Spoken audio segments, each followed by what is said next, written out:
Welcome everyone. It's a little bit past 6. We are going to get started, and as people trickle in, they can be filled in. Just an overview of tonight's agenda. We're going to be looking at all the state's updates, an update from NorthStar, be looking at the panel legislative change draft, and also reviewing the draft annual report.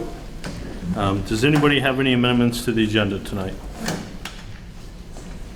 Seeing none, we're going to introduce our panelists. Chris, we'll start down at your end and work our way around. Chris Camp, Executive Director, Wyndham Regional Commission, and proud alumnus of Louisiana State University, which is playing in the college football championship tonight. Representative Laura Sibilia, House Energy and Technology. Use the mic. Representative Laura Sibilia, House Energy and Technology.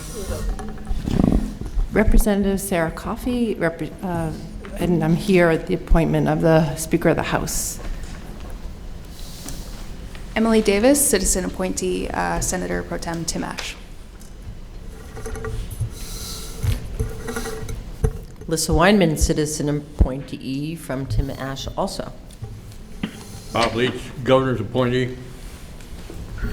Josh Unruh, governor appointee. Brett Long, Deputy Commissioner of the Department of Economic Development. Emily Bodecker, Commissioner, Department of Environmental Conservation. Bill Irwin, representing the Agency of Human Services, work for the Vermont Department of Health. Corey Daniels, I'm the Senior Manager for the Isvisi installation with NorthStar for my Yankee. David Pearson with NorthStar. Folks on the line, if you want to introduce yourself. Hi, this is Bob Gustafson, State of New Hampshire, appointed by the governor to represent the 6 communities in New Hampshire that were part of the EPZ. Very good. We will review and approve the December 2019 meeting minutes. There were a few spelling errors that we need to get correct, and also a vote fix that we need to do as well. Tony, if you want to run through those for us, I'd appreciate it. Yeah. Sorry.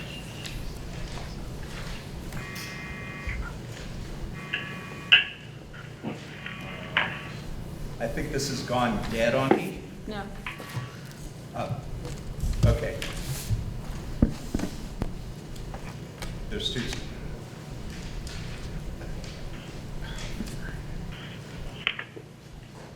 Try now, Tony.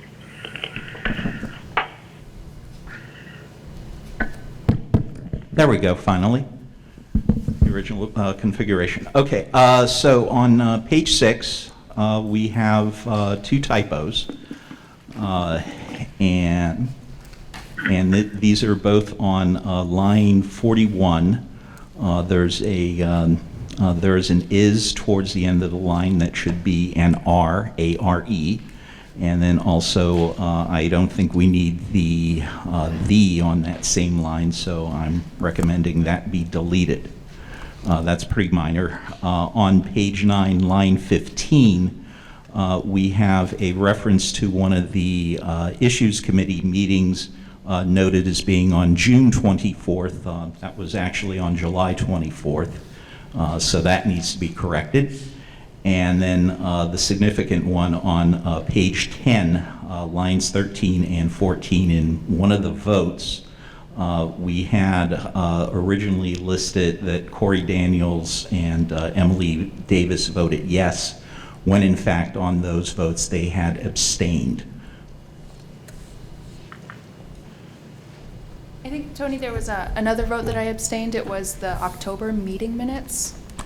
Okay. I can go back. Actually, I don't have a set of the minutes here. I'm kind of winging this. Right. But I can go back and change that. So you abstained on the meeting minutes vote. The vote of the October meeting minutes. I think it said that I voted yes. Okay. Yeah. Okay, so I'll entertain a motion to accept the minutes as corrected. So moved. Seconded. Moved and seconded. Let's go down through the list. Aye. Aye. Aye. Aye. Aye. Aye. Abstain. Okay. Aye. Okay. Oh, hang on. No. Abstain. Bill Irwin, abstain. Aye. Aye. On the line? Aye. You catch the abstention? Okay, I just want to review the abstains. We have Commissioner Bodeker, Dr. Irwin, and Deputy Secretary Long, so abstaining. And any others? I think the rest were all ayes, is what I heard. Okay. Thank you. All right. Next on the agenda is NorthStar update.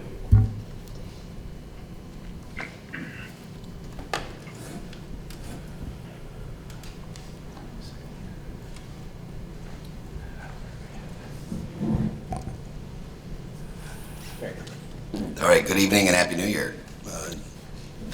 Next slide, Tony, please.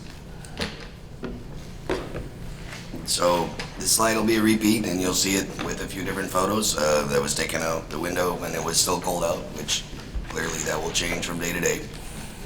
Our project schedule, macro view, this is a recap, also has not changed. Our dry fill storage is complete. Our large component removal is in progress. Our decommissioning and decontamination efforts are ongoing, and the spent fuel management will happen ancillary to all that effort. Next slide. A slightly more granular view of that macro schedule shows the large component removals, including alongside the reactor vessel and internal segmentation, the large component removal moving through the steam plant, and continuing to take advantage of large targets of opportunity, which include the main warehouse and our advanced off-gas structure for demolition. Next slide. So it's only been a month since the last meeting. Our safety performance remains acceptable. We've had 0 lost time accidents to date with our NorthStar staff, with over 300,000 hours of work on site. We've reset our dose goals for 2020 after meeting them for 2019, and we're looking forward to, again, besting those targets and showing good performance from a dose management perspective. Our regulatory performance remains good. We had 0 cited and 0 non-cited violations in 2019. Our QA audits and self-assessments, along with peer benchmarks, confirm our safe and compliant operations and conservative performance. Overall, our production remains on track and in a couple areas ahead of schedule. We are a little slow with some of the reactor vessel work, and some of that is attributable to the later start we got and some of the conditions that the site was in at the time of the transaction. But overall, the bulk work remains on or ahead of schedule, and we remain optimistic that we'll complete the decommissioning well ahead of the target schedule at 2030. Next slide, please. At a request, and I know there'll be subsequent slides from some of the departments discussing it, there's some specific volumes and locations for materials that have been removed from the site and shipped. As far as radiological materials, we've shipped now approximately 122,000 cubic feet of waste to Texas. As far as non-radiological items go, our construction and demolition debris to Massachusetts, we've sent 1,521 tons. That went to sites in Willebram and Millbury. And as far as asbestos-containing materials, to Ohio and New Hampshire, 537 cubic yards. That went to Weinsberg and the waste management facility in Rochester, New Hampshire. And we have sent a good amount of scrap and recycled material to Matsushio Scrap Metal in Everett, Massachusetts, 237 tons. Additionally, we've sent 8 rail tankers of intrusion water in from our turbine building, about 181,000 gallons, 4 tankers each to Waste Control Specialists in Texas, and 4 to U.S. Ecology in Idaho. Next slide, please. The macro of our vessel segmentation overall won't change. The arrows along the bottom show the general path of the way that is decommissioned, and it's basically working from the top down. The containment head is complete. The reactor head is now segmented and shipped. The steam dryer is also done. We have flooded up, and we have commenced the separation of the steam separator. There'll be a little more slide and detail on that. Ultimately, as a reminder, there are a few select components that will get cut up and stored separately and shipped in a specialized container at some point in the future. We consider those greater than Class C waste. It's a small amount and it will only be one container, and it should be one overpack style similar to the ones that are already on the independent spent fuel storage installation bed. Next slide. As you can see here, an overhead view, seeing the reactor, the large round pool area, all flooded up with water. To the left, just out of view of the slide, would be the spent fuel pool, and you can see the bridge and crane system that was originally used for moving fuel from the pool to the reactor and back. And to the right is a new bridge assembly working platform for the activities that happen in the dryer separator pit, which is also connected to the reactor vessel. That is actually broken into two discrete volumes now, so separate activities can occur within there. Next slide, Tony. This slide shows a large amount of Trident clamps. These are effectively long poles with specialized fasteners on each end that will be used for the steam separator dismantlement. It's a large component with, if you would consider helical cyclones, from a top plate to a bottom plate, and as we cut that in half, it will basically dangle a little bit. I'll call it like a chandelier, and these poles will clamp those through those tubes or near those tubes and hold it into discrete components, so we can cut it effectively into 4 separate pieces and then in half, so ultimately it'll be 8 parts, and then those will get boxed up in special containers and shipped off. Next slide. This is just a photo of the water in the reactor. It kind of shows the clarity of the water that is there, and that's actually an instrument that is being used to perform a radiological survey. It's just kind of a neat photo. We threw it in. Next slide. This demonstrates the working bridge with folks on it who are actually performing some of the underwater work, prepping the steam separator for segmentation. You can actually see the steam separator that came out of the reactor vessel, the hole that we just saw the photo of with the instrument into it, which is towards the top front of the photo. Thanks, Tony.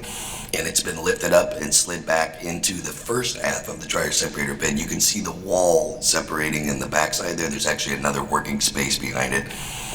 And that is where that steam separator will be basically cut in half axially and then cut into 4 pieces from the top, if you think of it kind of like the way you chop up a pizza. Next slide. Kind of a close-up of some of the underwater cutting equipment. You can see we're actually removing some of the lifting lugs that would be in the way for the removal operations that we're going to conduct. You see the saw blade going through the material on the left and then a cut clean through on the right-hand photo. Next slide. So while that work is happening up on the refuel floor, we continue to work on the turbine deck. The turbine is missing. On the right-hand photo, you can see the large hole and opening that is the main condenser below. The large pieces of equipment on each side. On the left-hand side, these are the combined intercept valves. It's kind of hard to see if Tony can pull the cursor directly below the steam pipe that is cut opening. There's a small water spray bottle right there to kind of give scale to how big this equipment is. But if you understand the robustness of the steam plant and how big this piping is, this is all Schedule 80, so it's 1-inch thick steel pipe that is 24 to 30 inches in diameter that runs basically from where the turbine was all the way to the reactor building and then into the reactor. So we're working our way backwards and removing all that equipment. There are 2 of these on each side of the turbine, and you can see the one on the left has had the pipe cut off of it. The other 2 on the right are still awaiting further dismantlement. Next slide. In addition to the work that's happening in the turbine building, folks have been interested in the ingress of the water into our lower levels of turbine structure, which is below the water table. We've put some intercept wells in place. We've developed those wells. We've tested the water outside of the turbine building, and it is clean. And we are currently trenching and installing some piping to connect that so we can sample and batch it. And we're working on the permitting so we can utilize the ability to send the water away before it enters the turbine building and gets any radionuclides or radiation to it. This will effectively be like a footer drain around the front corner of the turbine building, and it will eliminate some of the costs and improve the controls for any of the water that ingresses into the building. We haven't installed the pumps yet, but we have a good plan moving forward, and we're working with the appropriate state agencies for the permitting, and now we will conduct the discharging of that water. Next slide. So the other significant demo opportunities coming up, to the left of the large white structure in the bottom is the warehouse in what we called our combined maintenance office building. That all is scheduled to go away in the first part of this year into the spring. That'll be somewhat weather dependent. The final permitting and the start date for that will also be impacted by our resource allocation. The teams that we use out of Boston have other work to do, so we'll arrange that when it makes sense. And then the other small red circle you see, or square, is what we call our advanced off-gas building. And this is a very robust structure. The thinnest walls on that building are 4 feet thick with 2-inch rebar inside of them. And at the base, they're over 7 feet thick. So this is a pretty big target, but we plan on working on that as well. And again, the resources and the weather will help us decide when we actually start that, but it's scheduled to begin the first part of the spring. Next slide. A couple photos of the inside of the warehouse, like we would with any demolition. All combustibles and materials have been removed. The final removals will require us to pull the light bulbs and the exit signs and all the universal waste, and then commence the permitting, and then the 90-day clock will start as long as we're all set up to go, and then we'll start knocking down the structures. Next slide. So, along with the actual physical work, and this slide hasn't changed much from when we were here last month, we've conducted the phase 1. The site model is complete. So we know historically what's happened on the site all through its years of operation, combined with the history of the property before it and any legacy components that contributed to that. We've shared all that information with our friends at the Agency of Natural Resources. Their specialty consultants have weighed in on all the information. We've incorporated all their comments and made adjustments to that program. And we're working through that, and we're going to finish up a final report of that at the end of this month. It'll likely get turned around mid-February to late February, and then we'll continue to work on any plans for remediation or activities that will require cleanup for any sites that require it. Additionally, we've conducted 3 rounds of groundwater sampling, and I'm sure the other agency reports will talk about this a little bit. Next slide. So a reminder, we have all the information from previous activities that occurred at the site, even before we owned it. The last presentation was kind of long, and it got towards the end of this. I think I rushed this information a little bit. My apologies if any of it was confusing. The 17 areas of concern that we described previously, they're not new. They're not particularly exotic or exciting. They are just areas of interest that we understand would require additional look and sampling and characterization and potentially remediation. And of those, we had a couple that we determined will require some degree of remediation. Some of that will be natural attenuation. Some of it will be a small area where we will excavate and then check the margins and then apply the information discovered through the permitting process and determine if we can close those areas out. We're working through the sampling plans to finalize the scope and determine what remediation will occur on those. And the other state agencies, again, will be able to speak to that in some detail. We also have a subject matter expert with us in the audience today who also can answer some questions if there are more detailed questions. Next question. Next slide. Thanks, Tony. So now we're updating that site investigation report as I described. We'll design the remediation plans, and in a couple of areas we've determined that we will need to remediate. We'll work towards doing so, and we'll continue to support all the permitting and additionally determine sampling and remediation activities. And again, this process is very iterative as we conduct it. We work with all the agencies and their specialty consultants often doing split samples and performing any correlation for the collection and analysis of the results, and then applying all the information learned into the remediation plan, and then hopefully completing the closeouts for each of these areas independently. So as we approach the end of the project and want to perform final site release, we're ready to do so with all areas. But we found nothing surprising. All the areas that we did find contamination of any type, and it was mostly areas that had some diesel fuel oil spills. We will conduct those remediations. One of those was the connecting lines that went from the old large 75,000 gallon emergency diesel fuel oil system tank to where the fill connections were underneath of the slab of the warehouse. So as we remove that, we'll be able to discover exactly how far, if indeed there's been any migration, and determine the depth and size of the excavation or remediation that will occur. Next slide. One small note, we have finalized a contract with Antioch University to perform a site study and an inventory for use of the property for potential redevelopment options. As everyone on the panel and most of the public is aware, we have an MOU with the state of Vermont that has us look at certain characteristics of the site and consideration for leaving some of the infrastructure, even though it's of limited scope, and the ways in which we can best do that during our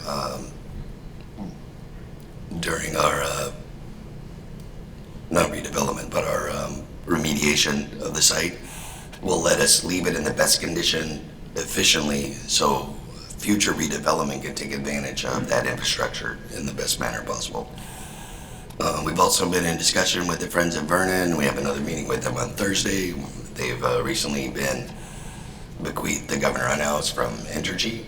It's a historic property at the front entrance to the site, and some of the ancillary and adjacent spaces are on our current properties, and we're looking at the best ways in which that can fit into that whole process of making sure we're able to let the local stakeholders take best advantage of those. Next slide. So with that, I'll leave it open for questions. Chris?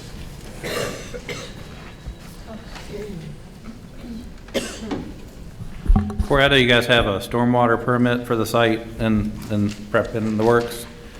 Where are you guys at in that process? And I know we've asked for, Wyndham Regional Commission asked for a public hearing. Do you guys know about when that'll be?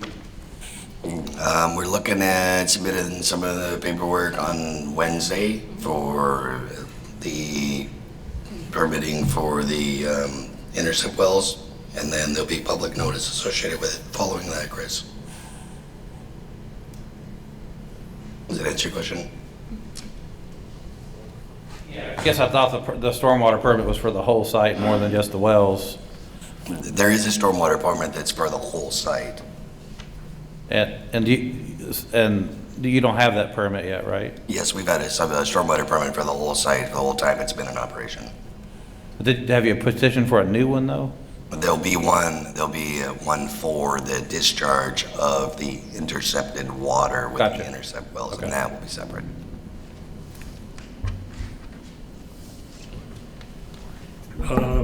Yes, Bill. Under production, it says here that the reactor removal was slightly behind schedule following transaction delays. Do you mind telling me what happened there, or us what happened there? Sure, Bob. Some of that is we originally, and if you recall, the original schedule for the transaction was to happen in the middle of 2018. We originally had intended to receive the site from Entergy with the spent fuel pool already cleaned and empty and dry. That work did not occur until after the transaction occurred, so NorthStar had to conduct all those activities, set the refuel up in a manner in which it could support some of the vessel segmentation commencement. Thank you. That's kind of the big rock. There was a few other things, but in the pre-work that we had originally determined that would benefit setting the site up for instantaneous moving forward, it wasn't quite in that condition. Go ahead, Laura. Clarification on the stormwater and discharge that we were just talking about. The water that will be discharged, what is happening to that water now? The water that was developed when we tested the well to see how much came out of it was collected into frac tanks, and it's being stored. That water will likely be stored interimly in the large basin that the cooling tower was originally sited over on the west side. So we have about a 1.4 million gallon concrete vault there, and we will likely store the water there until we can batch and test it and make sure it's suitable for overboard discharge. So, as I'm sure you probably can guess, my question is related to the water that's been trucked off. This is not the same water. That is correct. It is not the same water.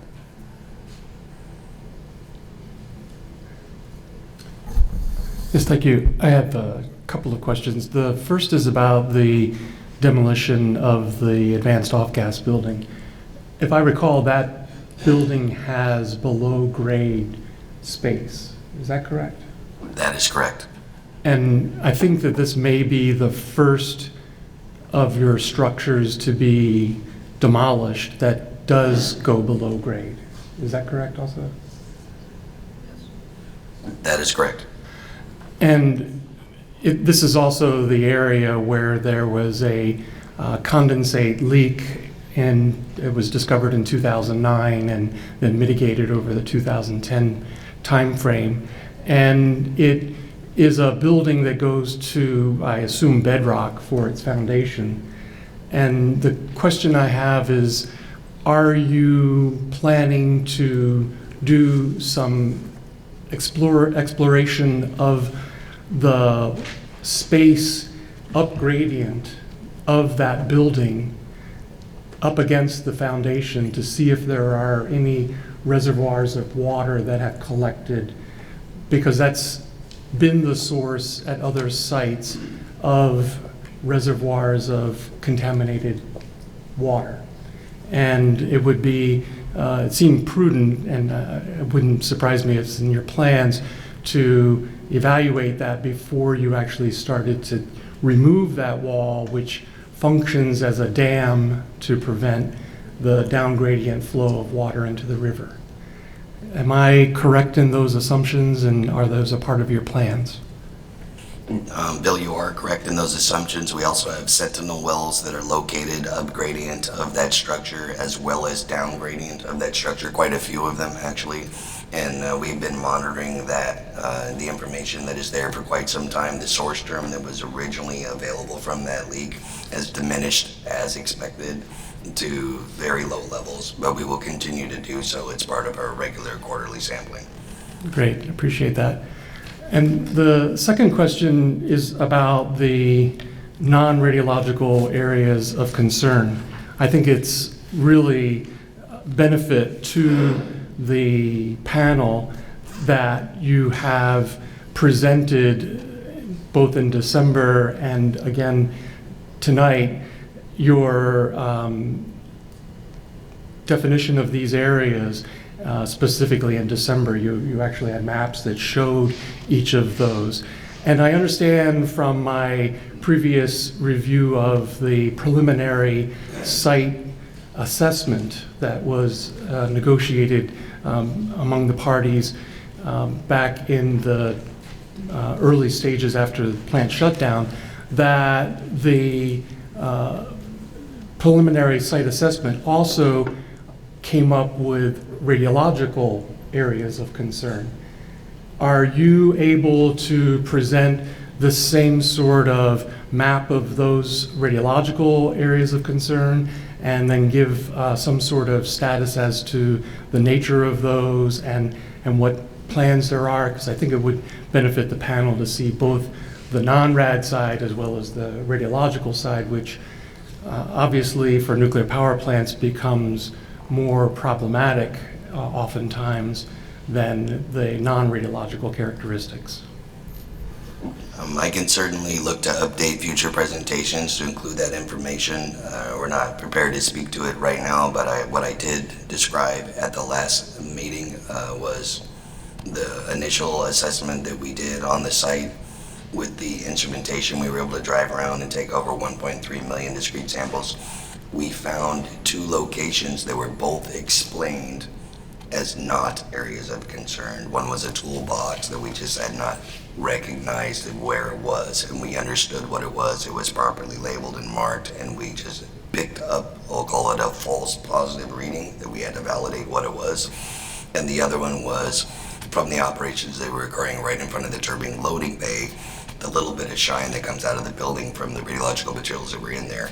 We also picked that up and noticed it, and then we were able to validate that in fact it was from the building where it was expected. So right now I don't believe there are any areas of concern radiologically, but I will definitely make sure we include that in future presentations. Great, thank you.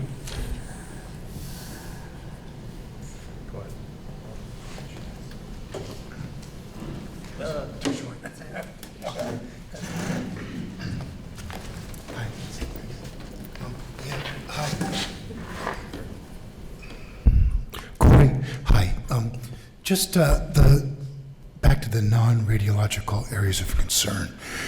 Can you, you said there were only 5 that were needing remediation, but I don't need I'm not asking for a long description, but if you could just give a description of a typical site, one typical area. Sure. So we found a spot out of the cooling towers that has a little bit of what appears to have been a small diesel fuel oil leak, and additionally some potentially some herbicide materials.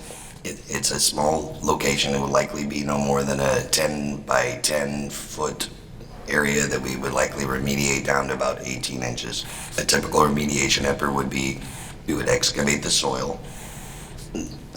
Take that soil, obviously collect it and package it appropriately for disposal. Then we would sample the margins of where we did the excavation, and then per the docket 8880 agreements with the MOU, we would bring in clean fill that meets all the criteria, and we would reload that, and then we would work with the agencies to do a release of that particular component. And then the one that I mentioned for the large fuel oil tank where the lines run under would be a little bit larger, but it's effectively the same process. Okay, thank you. And that's in compliance with the IROL and the state agencies' oversight and, of course, a collaborative effort to make sure that that meets all the requirements. Thanks for the question, Derek. Good question. Follow-up question to that. When do you anticipate all that work to be done? Like, what's your timeline? And I guess also I'm thinking about what is the timeline for the design of those remediation plans with agency input? So those designs are occurring right now, and we will ultimately intend to do those remediations on an individual basis as soon as possible. So weather dependent, and once the plans are approved, and again, like we mentioned, it is a highly iterative process. So once we conduct those and do the additional sampling, determine that we are complete with it, we'll work with the agencies to close those out. But the goal is to, I'll use the term whack-a-mole, but to go after them one by one until they're all done as soon as reasonably achievable. Just like spring 2020? Absolutely, for some of them. And then some of them won't require remediation. Likely there's potential that natural attenuation will be the preferred method for them, and then that will just require continued monitoring to some level, and that'll be finalized with the specific agency involved and the plan as it's developed. Sure. Thank you. Thank you.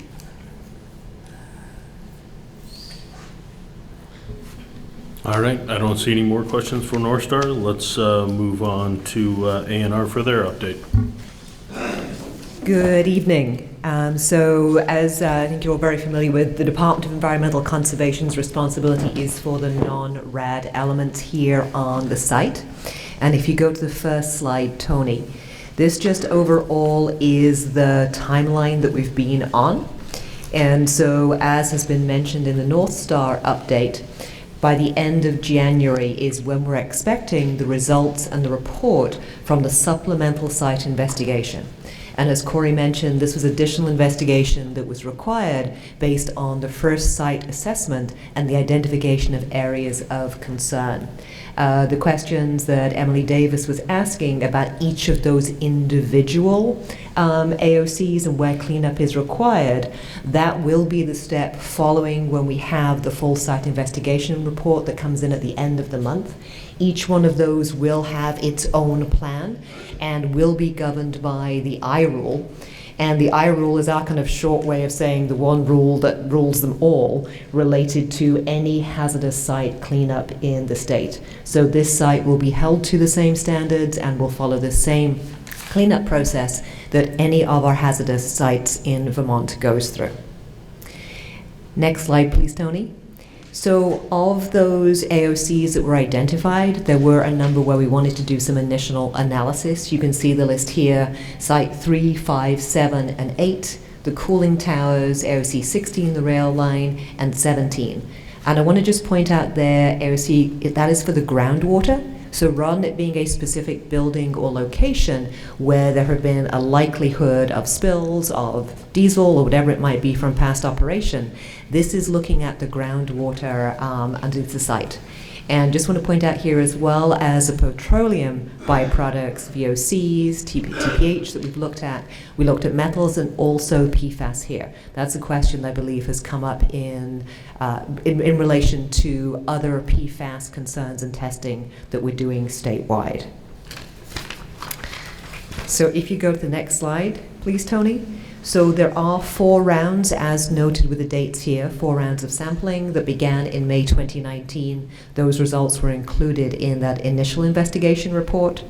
From the August 2019 sampling and November 2019, split samples were taken.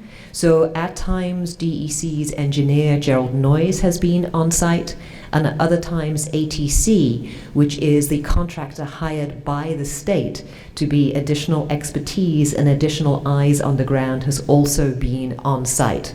And literally, split sampling is when you take a sample, you split it in 2, one gets sent off to the laboratory and monitored by ATC on the state side, the other gets sent off the laboratory monitored by NorthStar on the other side. So what we have found comparing these samples is a great degree of similarity between the samples that we have. We do note that we found low-level groundwater contamination from the split samples we've looked at in August 2019, but I do want to note what is in low level. And so that low level is metals that we found, but they are all below the MCL, the maximum contaminant level that's allowed. And there were no VOCs or TPHs found in that. So I wanted to note there was some, but I also wanted to explain what low actually means. And so the split samples from the 3rd round, again, they were taken by ATC. They're currently under review. The results from those will be in the end of January report. And the 4th round from February 2020 as planned, obviously they won't make it into a report deadline cutoff for the end of January, but we'll be able to report back on those after a certain passage of time when we've compared the results from the 2. Next slide, please, Tony. Thank you. So as was reported with the groundwater intrusion into the turbine building basement, the water that has been taken out of the interior has been shipped to facilities that can accept that kind of RAD waste, and it's been going to both US Ecology in Idaho and WCS in Texas. So this kicked off the effort to ensure that further groundwater was not intruding into the building itself, into the basement.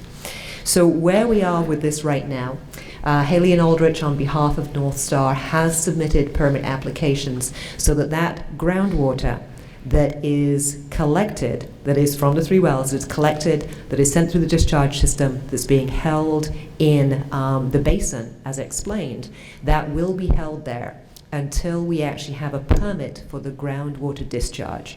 It will be discharged through the cooling system pipes and out to the Connecticut River.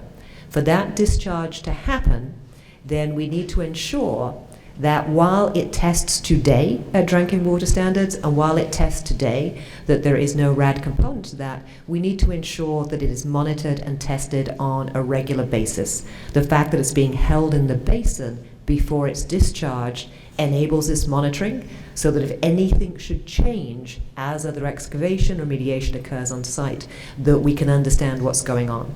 And the Department of Environmental Conservation is working with the Department of Health to develop those groundwater testing criteria that will then be in the A&R discharge permit, which is the authority, the jurisdictional mechanism that we have to require any additional remediation that might be needed.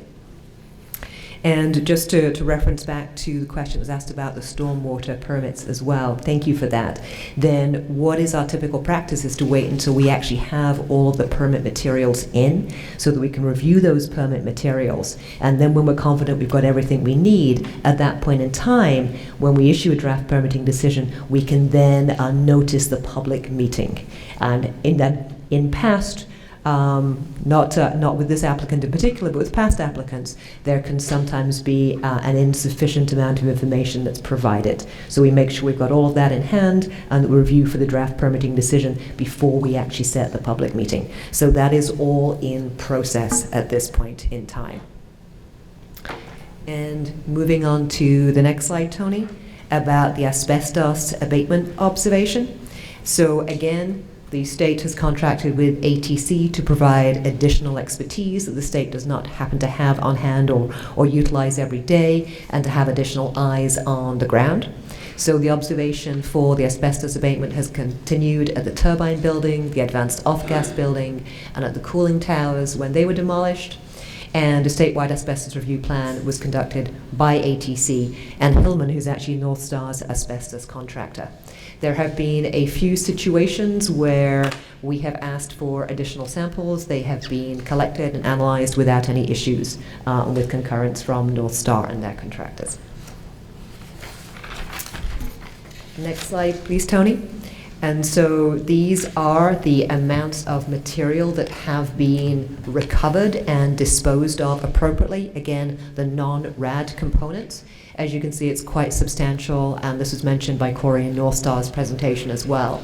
1,500 tons of demolition and construction debris. It's actually a Vermont state policy to try and recover as much construction and demolition debris as possible. This in fact did go to an out-of-state facility, both of them in Massachusetts, and so then Massachusetts laws govern what material is accepted. Same for the asbestos, as you can see it in New Hampshire and Ohio, 537 cubic yards of asbestos material, and 237 tons of scrap metal, again going to a facility in Massachusetts. So again, a Vermont policy whereby we want to encourage recovery of materials, but once this is shipped out of state, it is receiving facility state regulations that manage exactly what is received. And to the last slide, please, Tony, in terms of where we go from here. Obviously, there's a continued sampling. There is the supplemental site investigation report that is due in the end of January. All the remediation will then be governed by the I rule. But just one note on a procedure that was required, that was established in the MOU, and this is the site restoration protocols. So this governs overall all of the non-RAD. And so this site restoration protocol essentially governs how we work together with NorthStar and the contractors, with the oversight of the state and ATC, to accomplish the non-RAD materials and remediation that is needed. So within this is now a signed agreement, and we are operating under this procedure. And I think one of the important things to note within that is there is a bi-weekly call.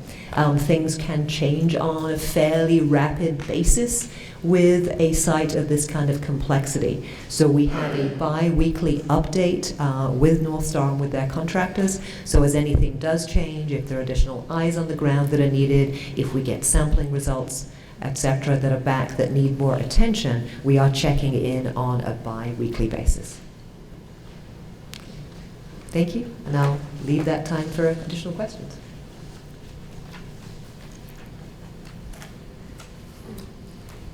Go ahead, Chris. Commissioner, on the, I don't remember the exact language in the MOU, but basically if something is found that is either going to change the schedule or cost of the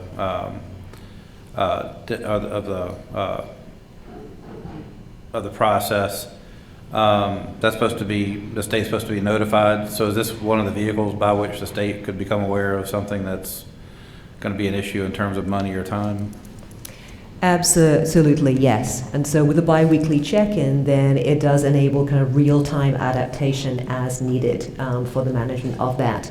To date, we have had, certainly not on the side where DEC is responsible, we've not had many surprises in terms of the operation of a site where we have diesel generators running. So the kind of non-rad contamination has been pretty consistent with the experience that we've had with other sites for this type of contaminant. So this absolutely would be a mechanism by which we can be quickly alerted to any issues that do arise.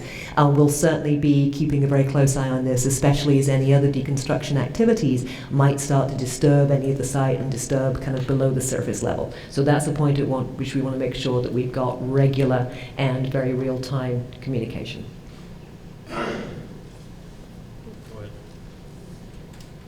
Commissioner, this is just really a curiosity question. So in terms of the biweekly check-ins, what is that? Is that an on-site check-in? Is it on the phone?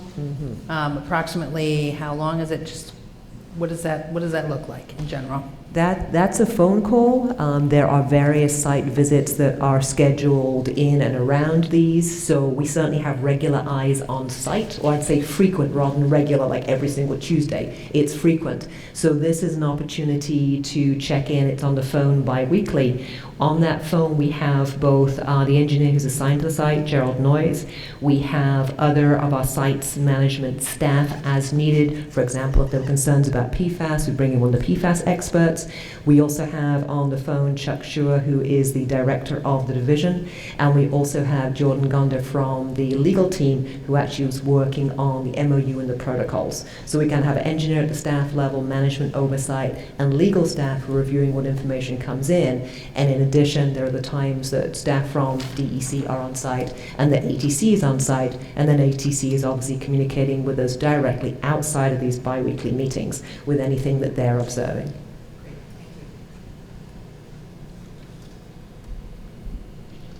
Okay, seeing no other questions, we'll move on to the Vermont Department of Health update.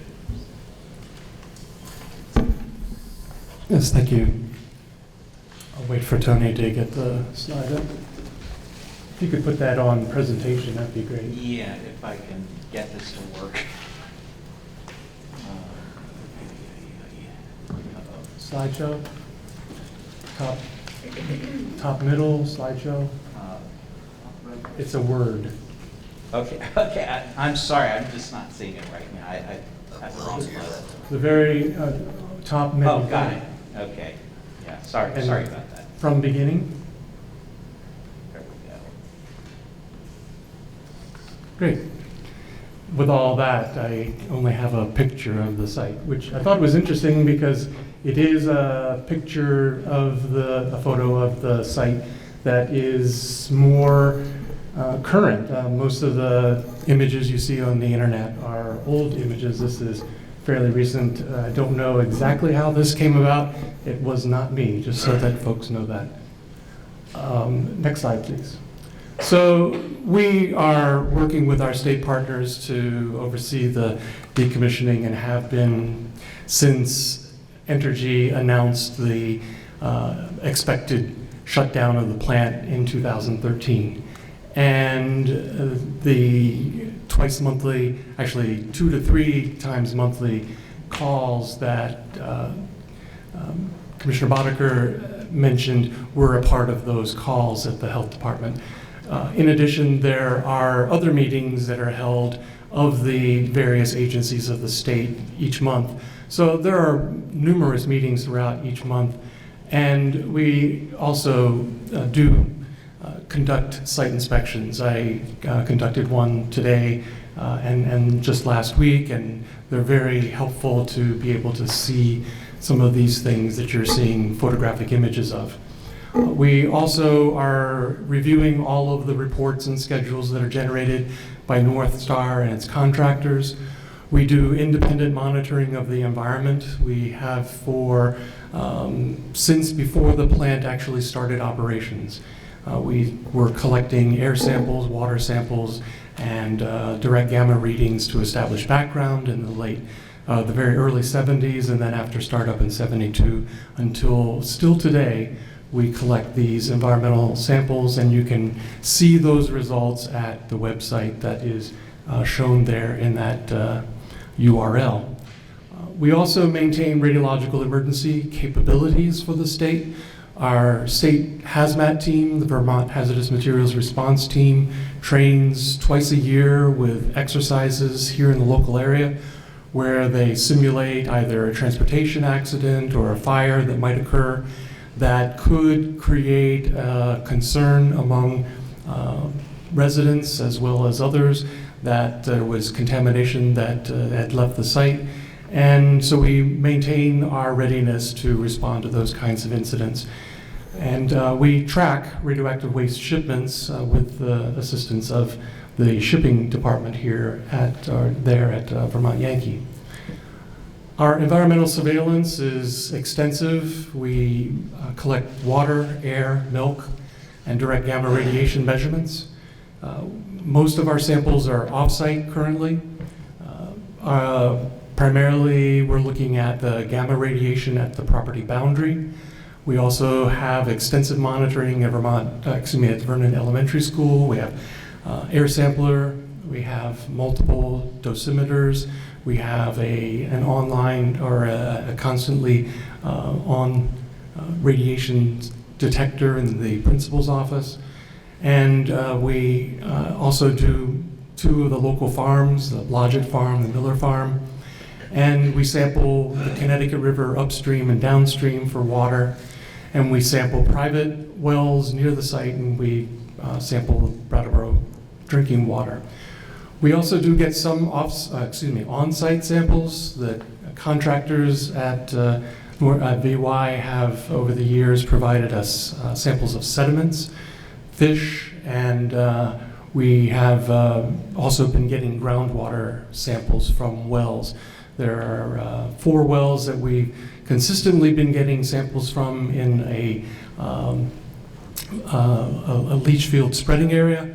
And recently we actually received some split samples of some groundwater wells that are within the protected area, which is of course that area that we're especially concerned about, with our goal, as you can see here with this image, to try to evaluate all of the constituents that could contribute to radiation dose in our ingestion pathway in our everyday lives to ensure that they are always within the very low limits that we have for both the health department and by our confirmation also those that are used by the Nuclear Regulatory Commission.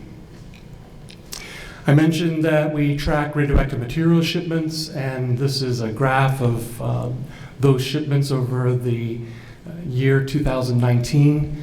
And we do this, each of the shipments that goes out from Vermont Yankee, the shipping manager sends a report to us. We are tabulating each of the volumes and each of the amounts of radioactivity in each of these shipments.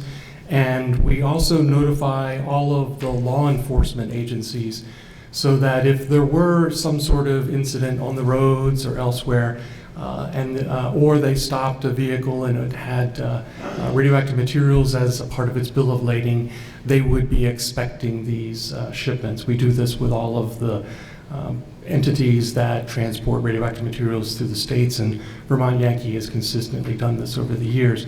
You can see this is a graph that somewhat shows what's happened over the year 2019 in the updates from the team at NorthStar. And that is that over the months starting in March, there's been a consistent growth in the number of shipments of radioactive materials offsite to licensed disposal facilities. There have been some upticks periodically. The most important one is the most obvious one is radioactivity. That was in April when some very radioactive filters were removed from the rad waste system and shipped to disposal site. And then also you can see that back in October there were a lot more shipments, and obviously that's probably like us with our firewood. We're putting a lot more firewood into our wood sheds in October. They're getting them off the site before the winter comes. We expect to be able to provide these kinds of updates to you not only in our annual reports but at these meetings ongoing. And I'll take any questions. Go ahead, sir. Thank you for the report. I have a question just about the water testing in the private and public drinking water. How large of an area out beyond the footprint of the plant are you testing? We have focused on the immediate drinking water in Vernon in particular. We obtain water samples in, I don't want to say hundreds, but dozens per day from all around Vermont for sampling, because our laboratory does radiochemistry on all kinds of environmental samples for many different reasons. People are concerned about radium in their water or uranium or radon. We do that testing. So we have great background levels, and also we understand what the rock, the geology does to water throughout the state by taking all those samples. What we're really focusing on and what we report on is what's happening here in the immediate area that could be the result of transitions from activities on site into the bedrock and then potentially into the drinking water aquifers that are, for example, used by the school or local residents. So they're really pretty close, other than the Brattleboro water supply, which is the largest water supply, which we feel is useful for us to test on the basis of the population that uses it. So just for some specificity, distance, is it within? Yeah, within miles. Within miles? Yes, maybe 2 miles. Mostly. As far as the Blodgett Farm to the south, Brattleboro to the north, and West Brattleboro to the west, as well as the river. Yes.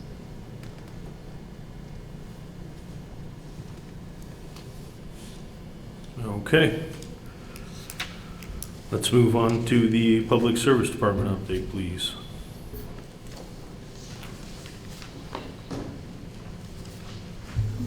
Thank you, Mr. Chair. The briefing will be given by Jim Porter, the Public Advocate at the Department.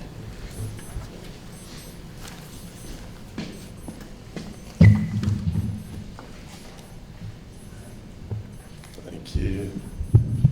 So I've got my reading glasses, and I think everything is a little bit either too far away or too close, so bear with me a little bit. But, so Tony, if we can just go to the next slide. Just a reminder of our kind of ongoing role in this oversight. Primarily, it's reviewing the financial performance and the work as it's done and as reimbursement is sought. And I'm going to go through these fairly quickly. We may have had some of them at the last meeting. I wasn't here, so I'm not positive. But Tony, if we can go to the next one. Just talks about the department's activities related to this function in 2019. I think you know most of this, and it's been gone over. But we have 2 lawyers internally who deal with this matter. We have a law firm in Boston that we keep on retainer. We have Tony, who you all know. Our internal finance and economic division reviews certain of everything, and then we have hired consultants this past year who do an ongoing review of all the financials. And I think you all know this. If we can go to the update since the last meeting.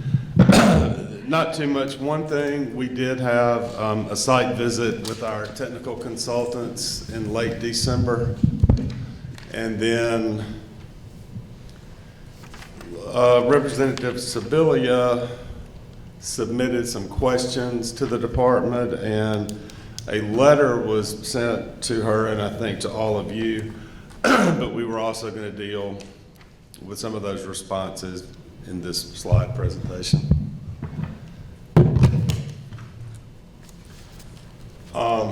Got major activities on site. I think those have been gone over in earlier slides.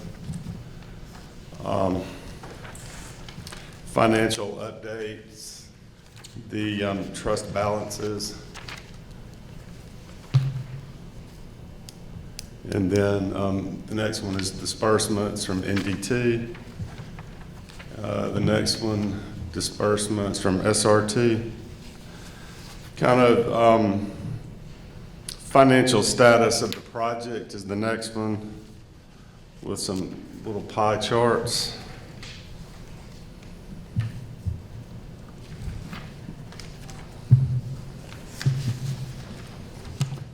We also, that go along with these, have fairly detailed spreadsheets. I did not put them in here, but they're on our website and they're updated, I think, monthly. And then if we go to the one, Tony, yeah, department's financial review.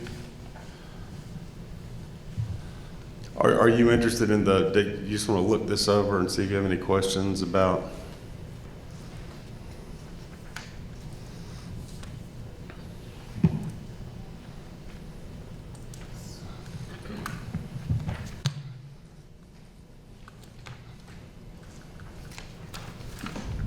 Seeing none, let's move to. Mr. Chair, I think this is the end of the presentation until we get to my questions. May I ask a question on this piece? So, just one quick question with regard to the disbursements slides. I know we have a date of notice and the amount requested. Is the amount dispersed always the same as the amount requested? I think thus far it has been. We have the ability to object to a disbursement, and we have not done that thus far. So, yes, thus far it has always been the same.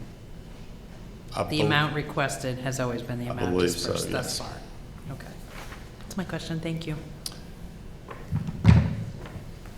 And I think it may have been questions about one of the disbursement months that precipitated the site visit with the consultants this past month. So, but as I say, no. I'm sorry, would you? So our consultants had some questions about some of the items in one of the disbursement schedules that we received, and they actually came here to meet with NorthStar people, and their questions were answered, but they do monitor these every month. And so what was the nature of the question? Was it about the cost estimates, or whose is that? Okay. I believe it was the cost submitted and the work that went along with it. So was it a look back or something going in front? So something that had already happened or something that was like I said, it already happened because I think it came about from a request for a disbursement for repayment. So okay, and the consultants found that there was no thumbs up right after their site visit. Okay. They were very pleased, I believe. Does anybody else have any questions regarding the update before we move on to the responses to the questions that were laid out by Laura? Okay, seeing none, we will move on to those responses. Great, and everyone got a copy of the letter, okay. And so if you go to the next slide, Tony, estimated cost to complete the project.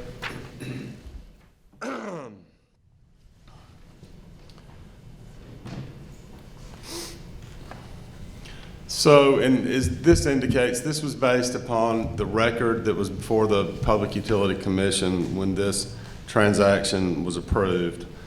And I believe the total estimates were about $811 million. And then you've got a breakdown below that.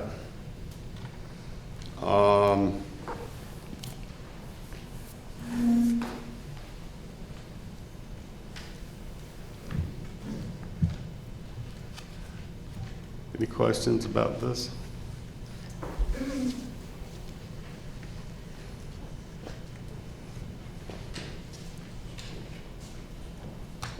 Great.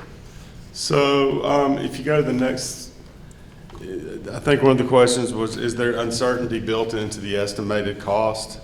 And as you know, there's an extremely detailed model that was used for this. And I think the first bullet talks about the 900 line pay item disbursement schedule. I think there's a 10% contingency built into each line item. Broadly speaking, NorthStar bears the cost if there's a shortfall, but obviously the idea is for them to make money with this transaction.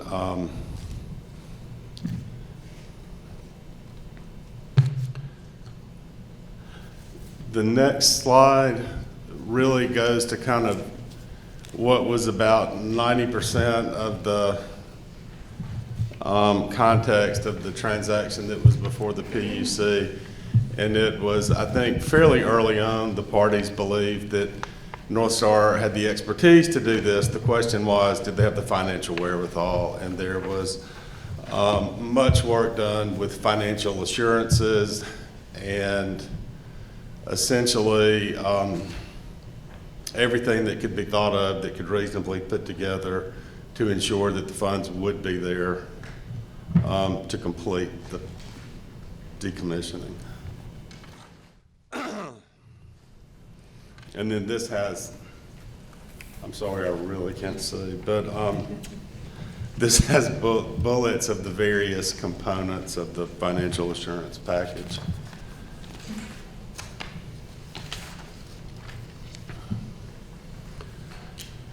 Estimated percentage of the work complete, I think approximately 14.9, 15% complete.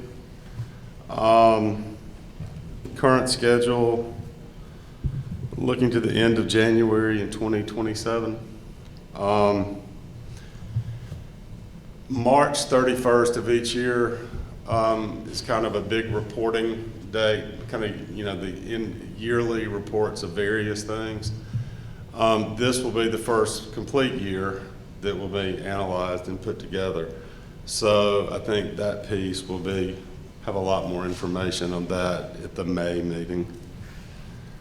Our consultants, 4 points. They, you know, thus far believe everything is on track as it's supposed to be.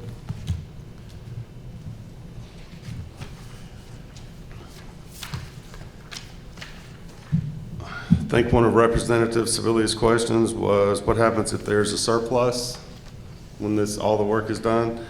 I think 55% of surplus funds would go back to ratepayers. And then some piece would go to NorthStar as successor in interest to Entergy. And then the question I think she may have been more interested in was what happens if there's not enough money.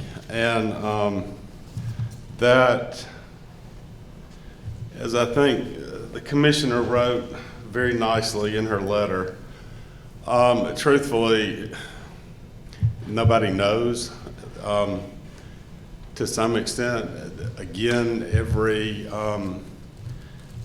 effort was put in to see that that doesn't happen.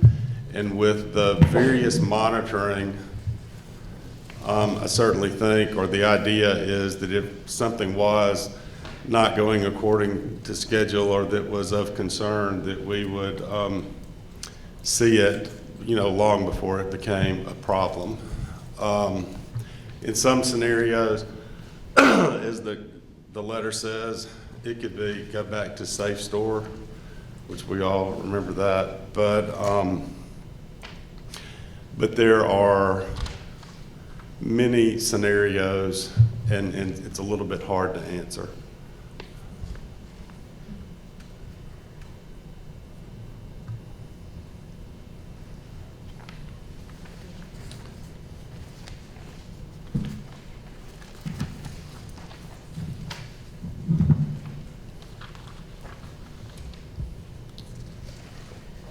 We talked a little bit about the annual reports that'll be coming in at the end of March.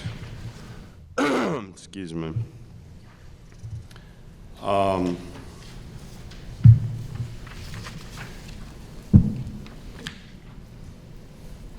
Please ask me some questions. I'm writing a list. Okay, thank you.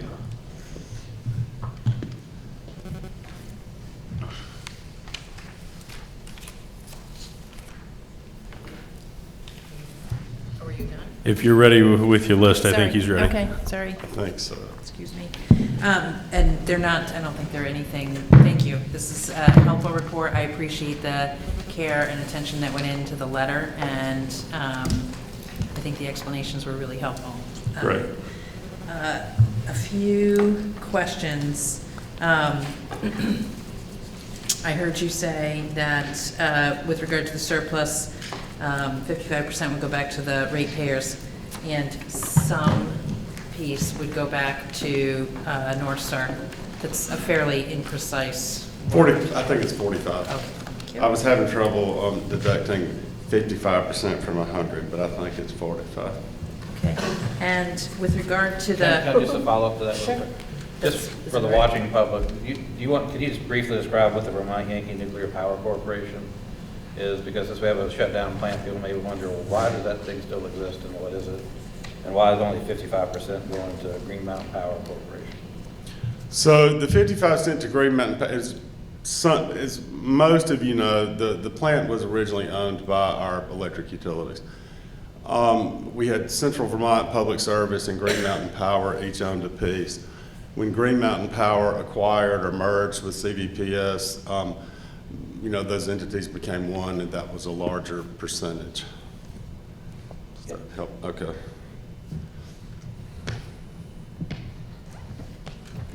Okay.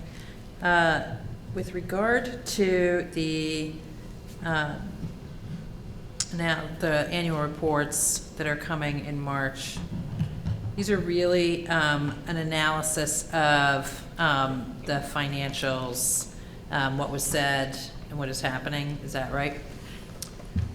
Financials, balances, where the money's invested, work completion. So all of those things, from our perspective, this is just from our perspective, what we look at. And so, in terms of some sort of warning or red flag that there is an issue, since we've established that we can't really know for sure until we get to that place if we have enough funds, what types of red flags would the department be looking for in between marches? So let me answer that from the least technical person that touches this project from the department. But I think if you saw big overruns in line items, if you saw a big decrease in any fund balance,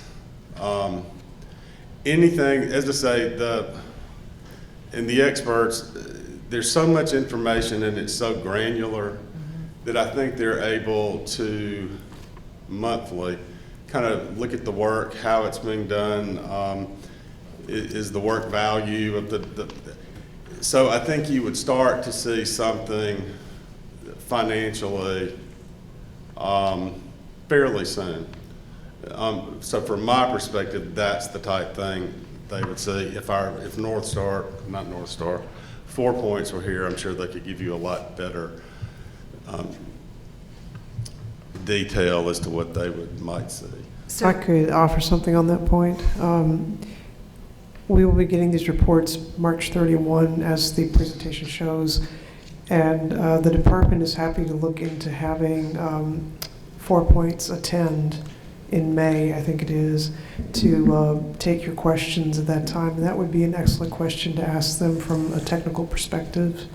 What we're able to tell you is that, for instance, with the December 12th site visit, when they see something that gets their antenna going, that's the procedure that we follow. So that monitoring is ongoing through the year.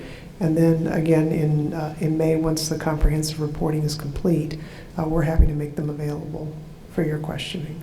So I do think that would be helpful, Mr. Chair, to have them come when we get that report here.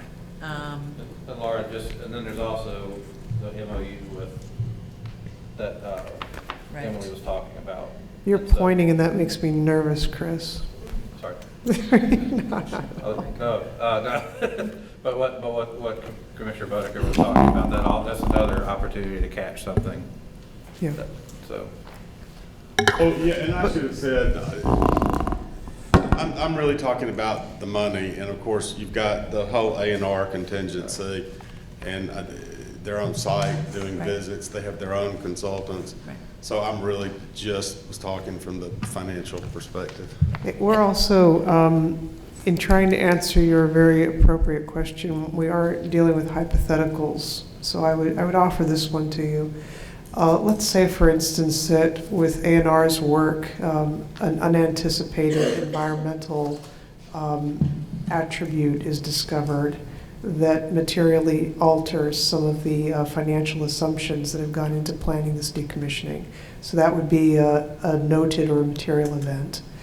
If the experts from our shop see financial consequences that attach to that, for instance, that it would lead to a precipitous withdrawal of a size from the trust fund that is not anticipated, that would be the kind of thing that that they would want to analyze. We would want them to as well, in order to ascertain whether there's some sort of reconfiguration of the 900 item schedule that needs to be considered.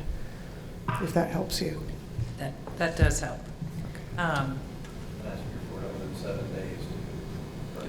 That's reported within 7 days too, per the MOU, as I recall, right? Yeah, yeah, it's a very intricate mechanism, but yes, in a nutshell, you're right. So thank you. That's very helpful. I appreciate again all of the time and care. That's really all of my questions right now with regard to the financial.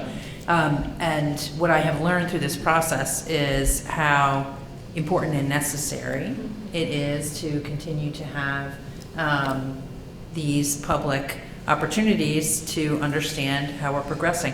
I want to be clear that at this point, I have no concerns about the finances, but I think that given that we can't actually know until we're done, I think we have really underscored the need to have regular reports on this. I do have one other question after. If I could just add something to your comment, though. I could not agree with you more, because I think the transaction and really the plant itself, I cannot recall a time in doing this work, and I've been doing it for 20 years, where folks were not asking the question, one day when this plant no longer operates, are the resources going to be there to decommission the site? And there have been a variety of combos about, is it just decommissioning or is it restoring it, and to what degree, et cetera, et cetera. This is a long, storied conversation that has occasioned much discussion, and I think the fact that this panel was preceded by yet another panel tells you how personally the public takes the topic. And so I commend you, Representative Sibilia, for the attention that you continue to draw to these conversations and the monitoring, and the other panel members who have been in touch with me about this.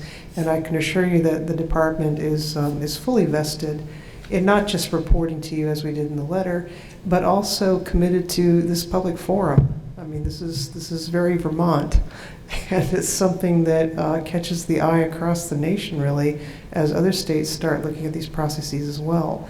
So you can certainly count on the department to continue to make fulsome public reports. That has been our custom all along, and we'll continue to do that. And could I follow up and ask the committee kind of a process question? So I've not been to one of these meetings in a while. I hope to start coming to these regularly now. We have a very smart, highly technical lawyer who understands all that, who loves to make these PowerPoints. We are putting more and more information on our website. If you want to look at spreadsheets, if you want to look at the details, they're there.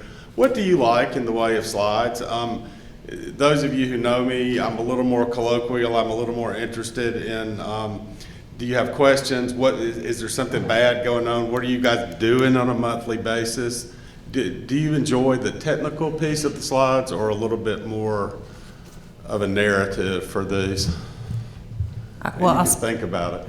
May I will speak for myself and say I don't think that we are the sole audience.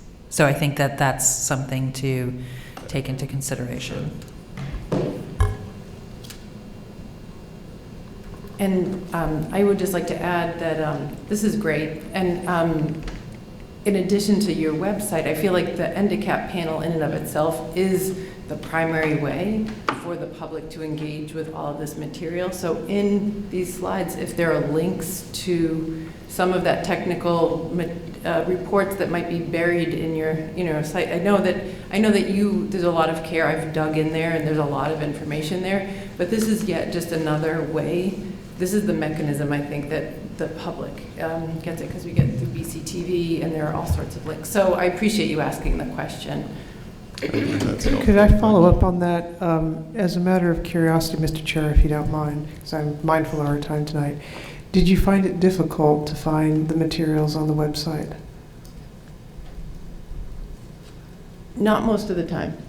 Okay, but some of the time. Some of the time. Well, if I could ask if you want to contact us and let us know, that would be most helpful. We always want the feedback. Sure. Thank you.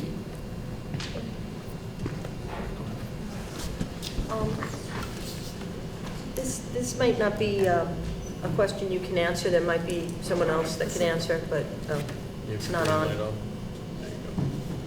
Okay, there you go. The spent nuclear fuel management fee, the almost 288 million. Until what date does that presuppose the management of said spent fuel? Do we know, does that end with the projected end of decommissioning, or up to when does that management go on in terms of this budget analysis? That's an excellent question, and I expect that different parties see the answer in a different way. What we have right now are the known resources. That's the number you're looking at. What we also have, if I'm not mistaken, is federal law that says that the federal government is supposed to take title and possession of this waste and dispose of it conclusively. And as you well know, maybe better than I, the federal government has made interim arrangements at best. And so when that question is going to be resolved is something that I don't know. And I will not sit here and tell you that I know whether the number that you're looking at is sufficient to cover until that day comes. Well, no, what I wanted to know is up until what date does this number presuppose? I don't think the number does presuppose. I think rather the number is the number. And it remains to be determined how long it's going to be necessary. And I think that logically points to a question all of us ask, which is what happens if the end time is not achieved before the money runs out? End time meaning the final disposal of the waste. So this number was projected without an end date in mind, Corey? I think that the number exists to reflect what we know to date. And do we know how much on an annual basis spent fuel management is expected to cost moving forward? So I would not be the person to answer that question. Kind of asking Corey. We can start with the company and see what their view is. Tony, unless you have a number on that.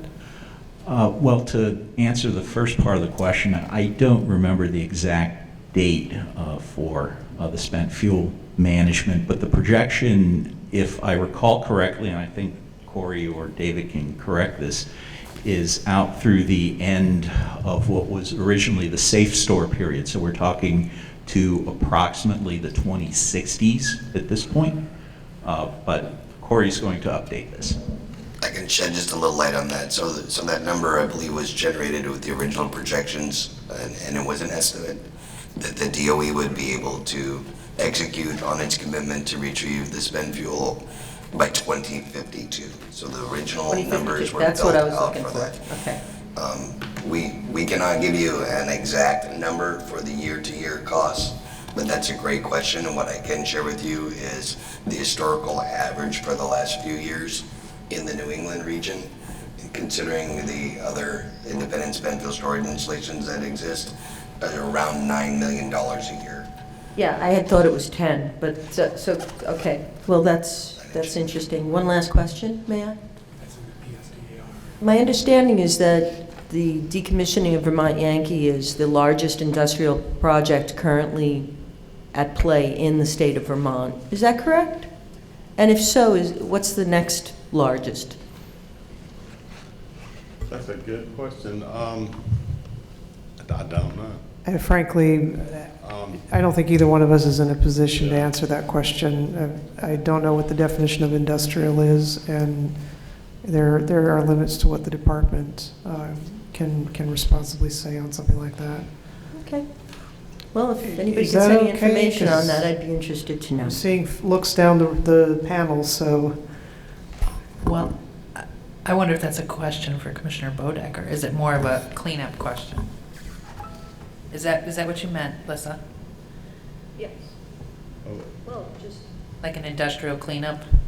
Is that what you meant, or what did you mean? Just in terms of the raw value of the work being done. Oh, no, okay. I know there are some other large hazardous sites like the Pine Street Barge Canal in Burlington. Work kind of occurs at these large sites intermittently, and a lot of that is based upon when federal funds become available. So just an example, we've actually finished out this year $6.2 million of work at the Pine Street Barge Canal, but that wasn't the first. So once you actually have a full site remediation plan, you then kind of have to get in the queue in terms of when you can get federal grant funds. So to total up one of the large sites like the Pine Street Barge Canal or like the Superfund sites, certainly if it'd be of interest to the panel, I can get a total for you for Elizabeth Mine, what's been spent over the last 30 years. So you can get an idea of the magnitude. So we are fortunate that we have very few Superfund sites. Elizabeth Mine's probably one of the most well-known. Those that are downtown, Pine Street Barge Canal is a really good example. And we have very few, but we do have one site like VAG, which is the asbestos mine up above Morrisville and Hyde Park, that was never designated as a Superfund site. Therefore, there has been no cleanup as a result of being designated as a Superfund site.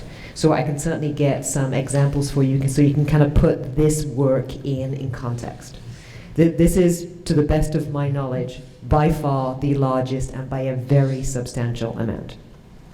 Largest what, though? Largest hazardous waste cleanup site? Yeah, largest hazardous waste cleanup site. Obviously, with this having the radiological component on top of it. If you have a look at it in terms of the other hazardous materials that are non-rad, that are under DEC, I don't believe it would be the largest, but I'd be very happy to get you some context for the next meeting.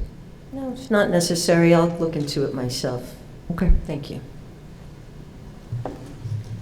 So I just want to echo what Representative Sibilia said, that when anybody's presenting, whether it be your department or previous departments, please understand that you're actually representing to the entire public and not just this board. Panel, do we have further questions for anybody? This is kind of our time to, if you thought of anything between, the start of NorthStar's presentation to now, to ask those questions before we move on to the public. Go ahead.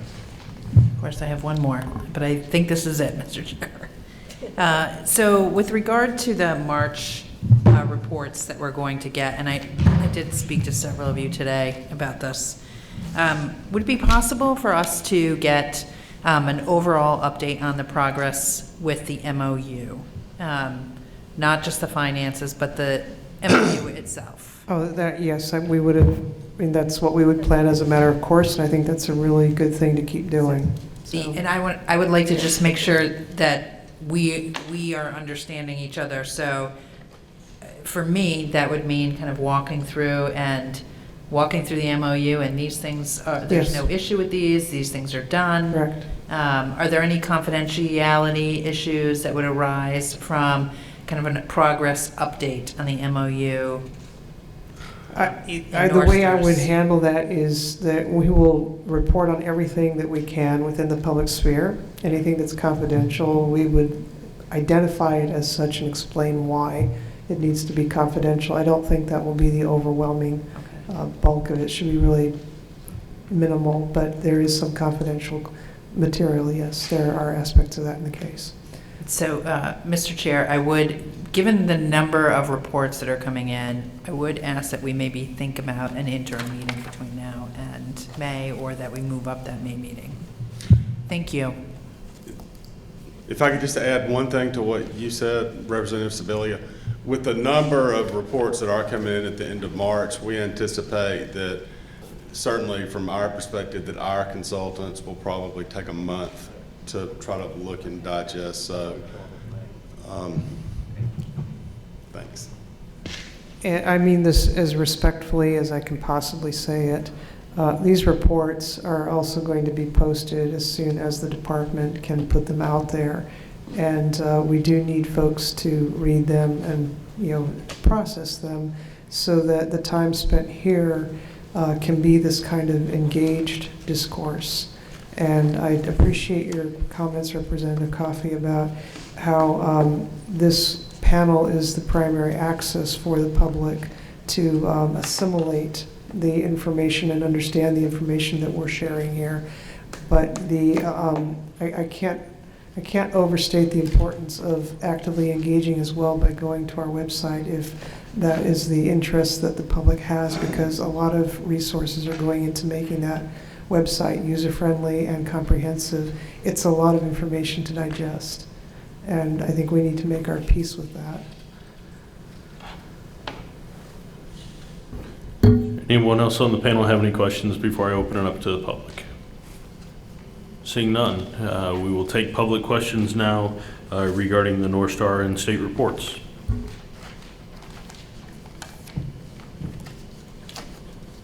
Seeing no questions from the public, we will open it up for general public comments for those folks that can't stay through the end of the meeting. And we do have one. Come on up.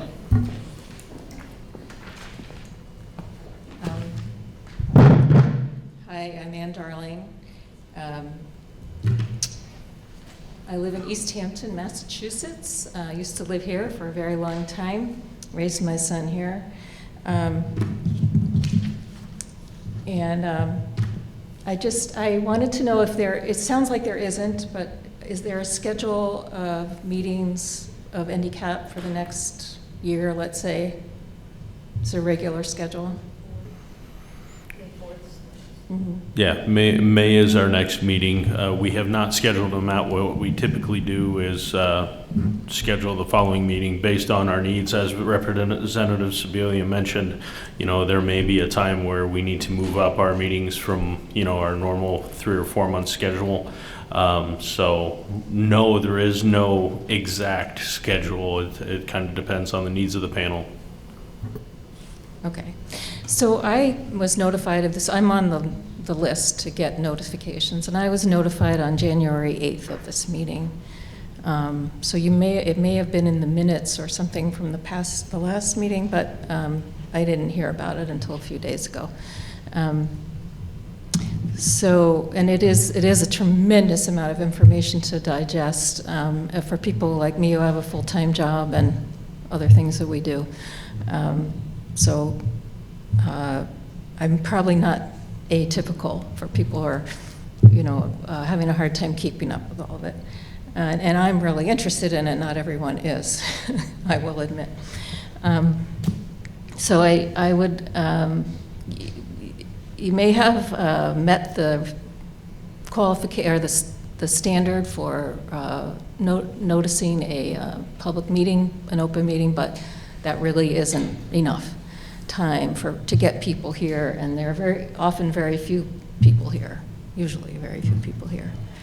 And it is a problem, I think, that this is so complex, and so you have to read so much and know so much to understand it. And I don't really know how to deal with that.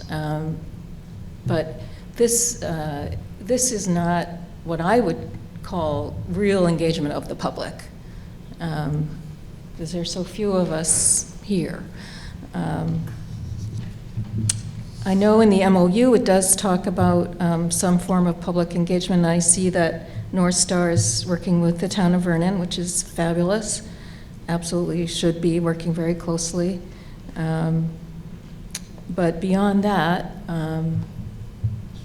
how to pull people in and do education in the community so that people can understand these complicated reports. It would be really nice if that could happen. I know it takes money, and I don't know that there are resources for it. There are groups in the community that I'm part of and other people are part of that might be able to be allies in getting that information out to the public or getting people in here, so that you're not talking to yourselves all the time. So those are my thoughts. Thank you. Thank you, Anne, for bringing this up, because we don't always know how the information about the meetings is going out. And I'm curious, because that's news to me that people would have heard about this meeting only on January 8th. So, because we set this meeting date at our last meeting in December. So what are the mechanisms? Is it just that this gets posted according to open meeting law, or is there a mailing list? Maybe Tony, would you mind? You might be able to answer that better than anybody. Yeah, I can, and I appreciate the question because this is something I'm trying to emphasize more. The NDCAP does have a website through the Public Service Department. As soon as we know a meeting date, we do at least get the meeting date on that website. Now, what Ms. Darling is referring to is we typically get a press release out. We try to do this about a week in advance because past experience was that, well, if we went 2 weeks, 3 weeks, people would forget and we weren't getting turnout. We can attempt to do that earlier, but I would just emphasize to people, do check the website.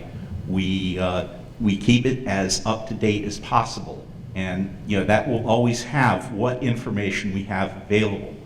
Now, with regard to the technical information that was put up on the website this week, I will point out that this part is a new process for us. Really, with the exception of tonight's meeting, we very seldom had the technical presentations available prior to the meeting themselves. So this is something that we committed to at the December meeting, that we would make an effort to get this done earlier. With the time of year, I did not get any of the presentations until this past week. So we got them up as quickly as we could, and I thank everyone who made the effort to assure that we had them in advance.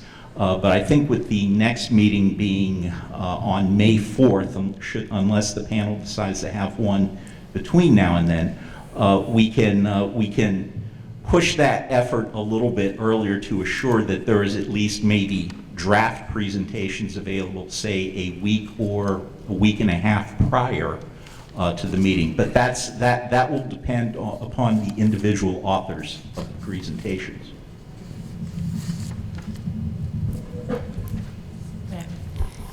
Tony, is there any notification that goes out when there is any kind of and I don't mean minor, when there is any kind of a major update or information, a new report, new documents, or a new meeting? Is there any automatically just an email that goes out that says, the site's been updated to the interest list? At this point, no, but that's something that I think we can consider. June, we may have to talk about that just to set up a ground rule, because right now, any type of release that would go out, I have to run through her office for approval. Some of these, if they're very routine, I think we could just send out automatically, say, hey, the website's been updated with this. Yeah, I think there's a distinction between the press releases that you're talking about, Yes. Tony, and what you're getting at, Representative Sibilia, which is, for instance, if a letter comes out from the NRC, is that fair? Or if one of the congressional delegation does something, or something that is of interest to the NDCAP and in turn to the public that follows the NDCAP, and what you're asking is, do we have a mechanism by which we push that out automatically to not just NDCAP, but also to our website? I think, I'm sorry to have to say this, but the department is not the sole source of such information. There are other state agencies as well, and arguably legislative developments as well. So now we're talking about how do we best aggregate all of that and push it out. And I do not have a person who could staff a web content management function in a way that would, I think, satisfy the ideal of what you're saying.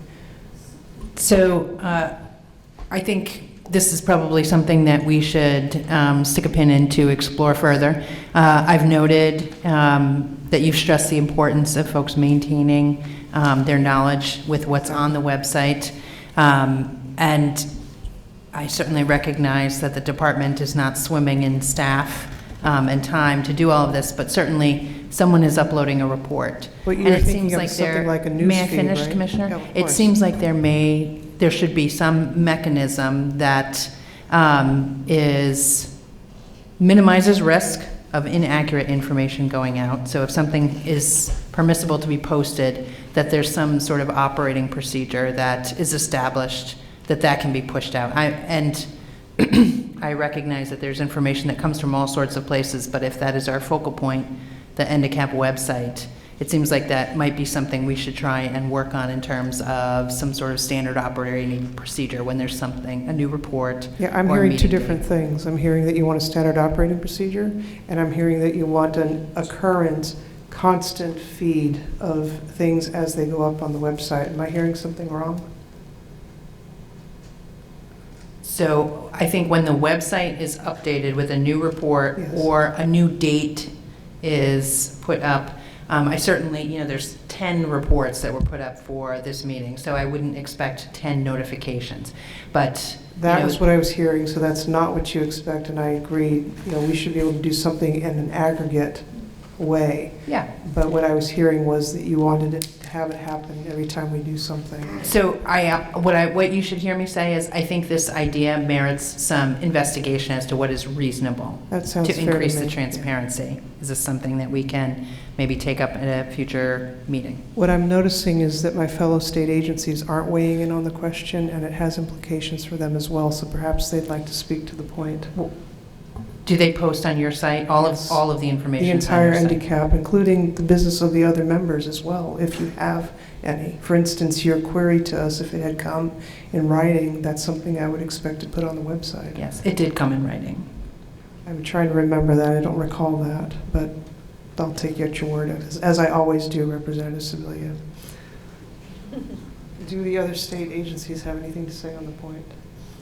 I think it'd be an opportunity for us to talk with our IT folks. I have to confess I don't know the full capabilities of the website, but if there'd be a way to automate notifications once files are posted and a way to batch, we can go onto multiple sites these days and give me once a week an update. I confess I do not know what capabilities we have within the IT website system, but we can ask the question. Yes.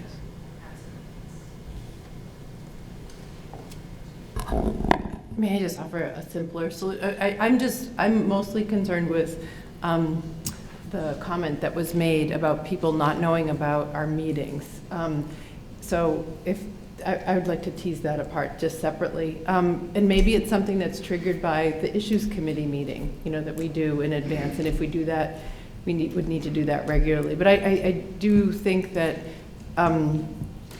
when people know about our meetings, then we can have more robust engagement, and I think that's really important. So if there's a simple way, I don't know if there is a list that exists for an email list of interest groups, but does such a thing exist is my question. Yeah, I can answer that quickly. The short answer is yes. There is a public interest list that I believe Kate O'Connor actually started, but I have inherited and maintained.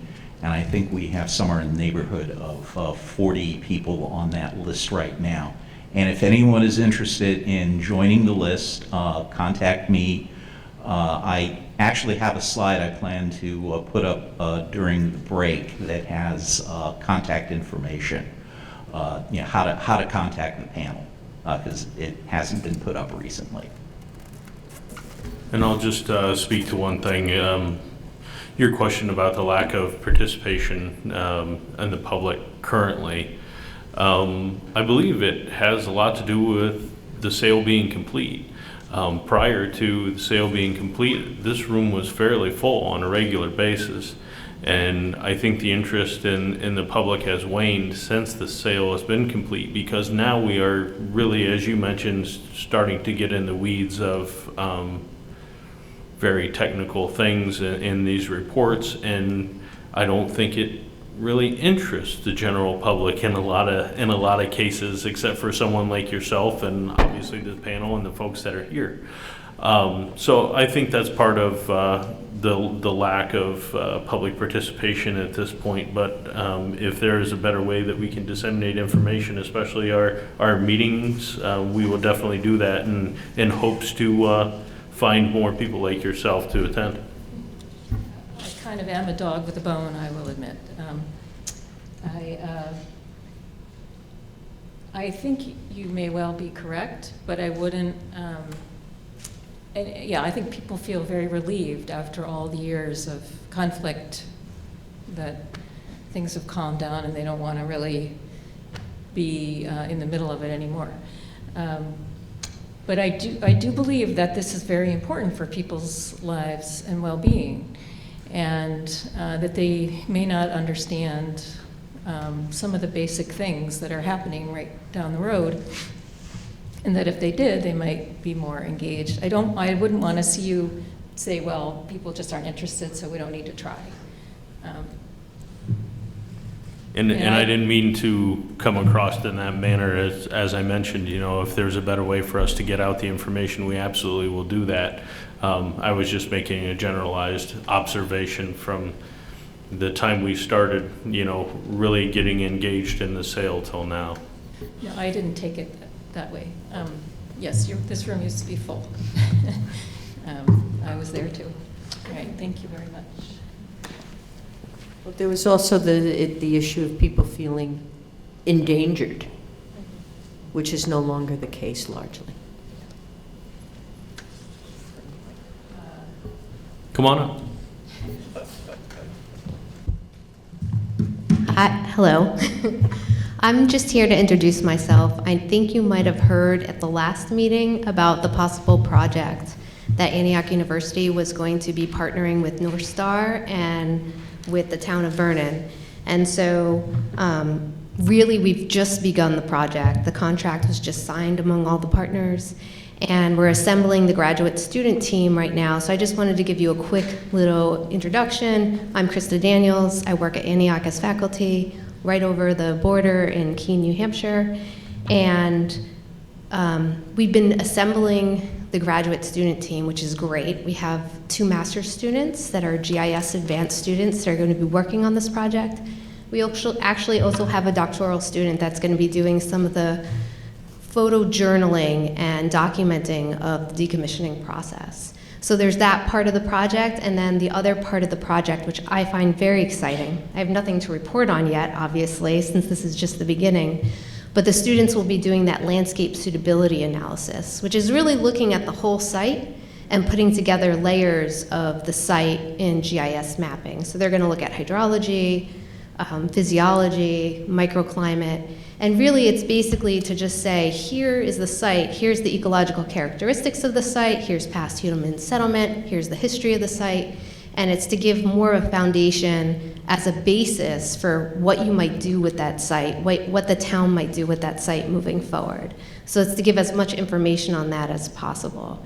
And so I find that very exciting. We've looked kind of around the country to see if there were any other examples of this partnership, and we have not seen that yet of all the sites that are being decommissioned, where you're seeing the actual decommissioning site the city it resides in, and an academic institution coming together to say, let's work together to look at what's going to happen next, or what information we can produce for people to make a good decision moving forward. So I think that's very exciting. I think it's going to put this area on the map. We've already been asked, just from mentioning the project, to present at national conferences, so that's exciting too. And so hopefully, once we get the students together and we can start looking at all the information, there'll be a time for us to figure out, we know we'll be presenting to the town of Vernon and NorthStar on regular basis, but maybe we can come back here and kind of showcase the results to you all as well as we move forward.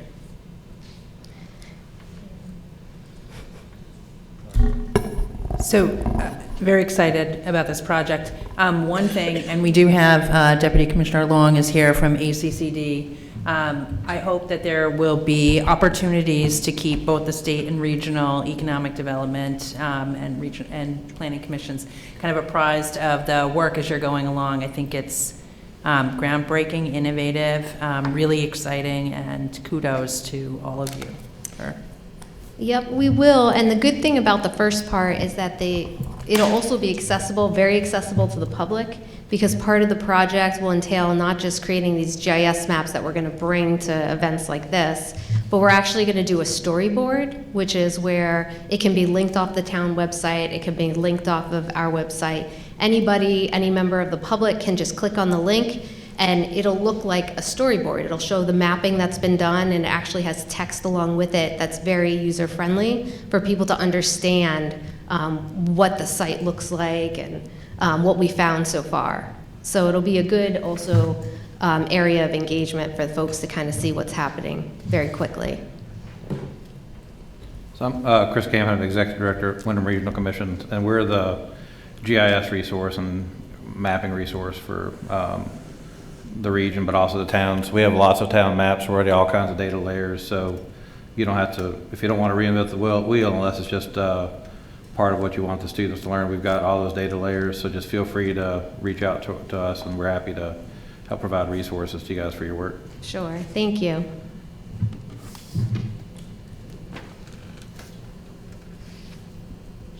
There's a lot of excitement at this end of the room, but anyway, I've been hearing about this project brewing for a while, so I'm really excited that you did it, that you were able to get the funding together. And can you remind us where, like, I think it's, did the town get a grant from ACC, the Agency of Commerce and Community Development, to match some of the funds with NorthStar? Is that I believe. Is that true? Yes. Great, that's great. Well, congratulations. It's a really exciting partnership, and any way that we can be helpful.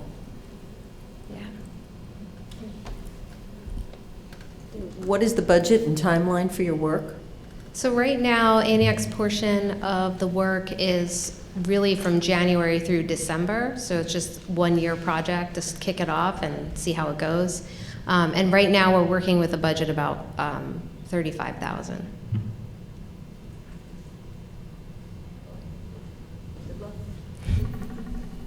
Have any students been assigned to the project yet? We have, yes, we just signed, they're called work-study forms. They're actually not part of federal work-study. We're paying outside of federal work-study, but they're work-study forms. They have to be full-time students matriculated at Antioch. So we just signed contracts with 3 of the students for the spring semester. Some of those students may continue into the summer and fall. Some might be graduating, so we might switch out students, but we'll have at least 3 students through the spring, at least 1 over the summer, and then 3 again in the fall, maybe the same 3. Can we anticipate they will be at these meetings? So they will be, the way it's written in right now, depending on how many meetings there are, I know that they will be presenting to the town of Vernon twice in the spring. And so that's written into their project and their budget right now. I'd like to also suggest that you present in the town of Brattleboro some of your findings at some point, and I'd like to offer you a space to do so downtown.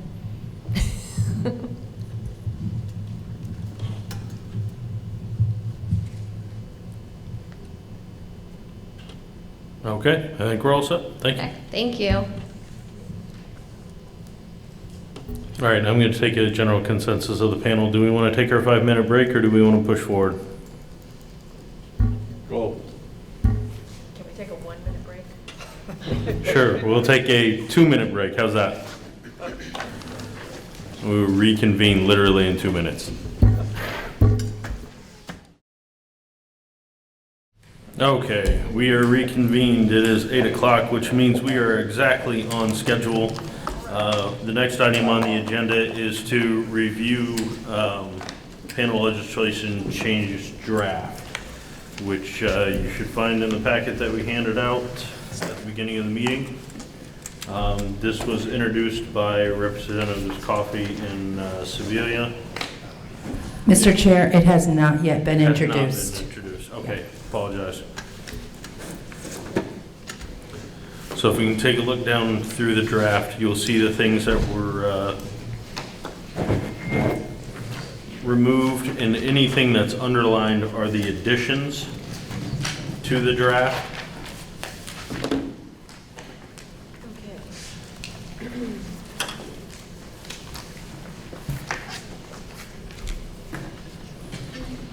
And this is something that we need to have done so you guys can introduce it. We need. That's correct, Mr. Chair. We wanted to wait until this meeting, but we remind the panel that deadline for introducing any legislation, we have to turn this in by the 15th. So we would like to be able to have a clear sense of what the panel would like to do so we can move this forward as quickly as possible. Sound good? Yep. So I am going to assume everybody has taken a look at this at some point. So I'm going to open it up for questions, comments, concerns about the changes that were made,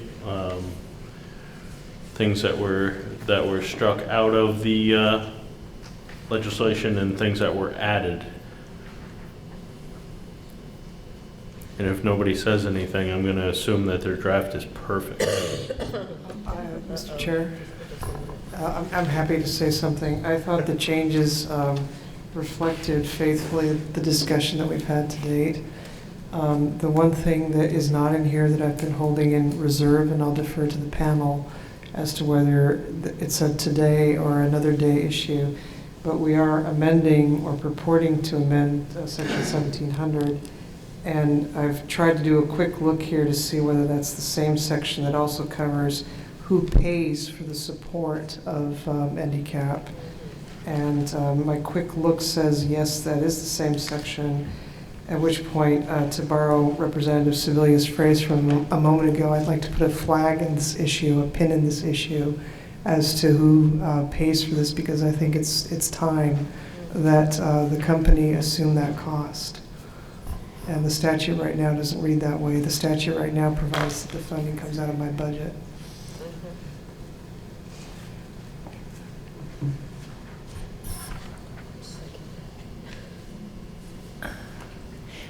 May I? Go ahead.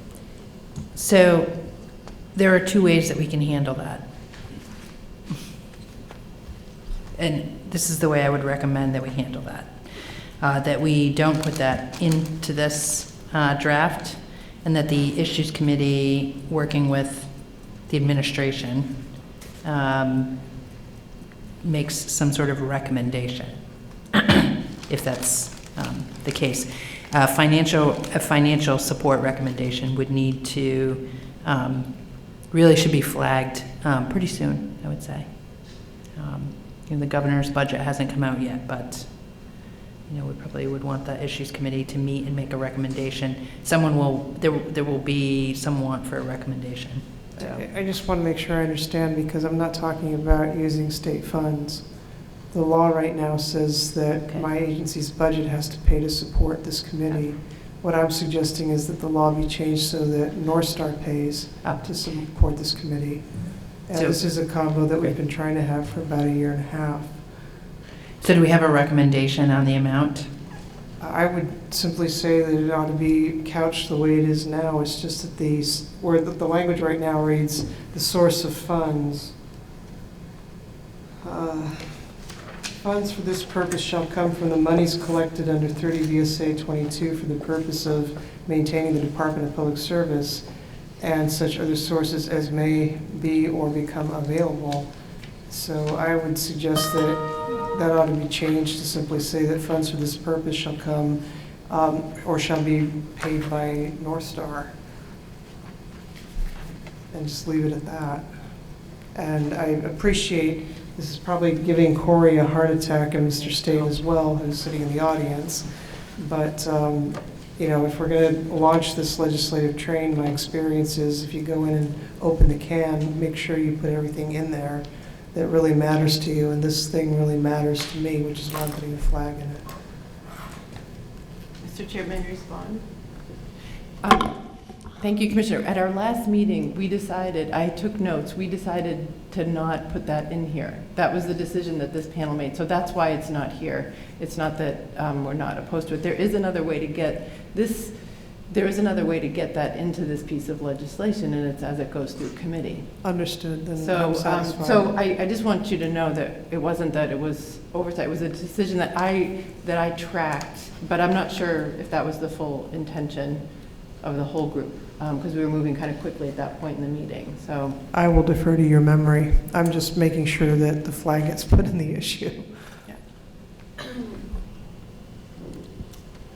I don't recall a vote either, but I was kind of sick and on the phone.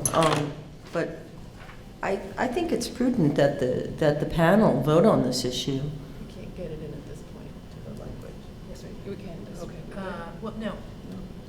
I would just recommend that it has been something that's been discussed. It's a large burden on the department. It's in other cases of decommissioning, the corporate entity has paid far above and beyond what we've been, you know, allotted in this VY process. And I would just say that I think that as a panelist, I'd like to see that represented in the legislative change.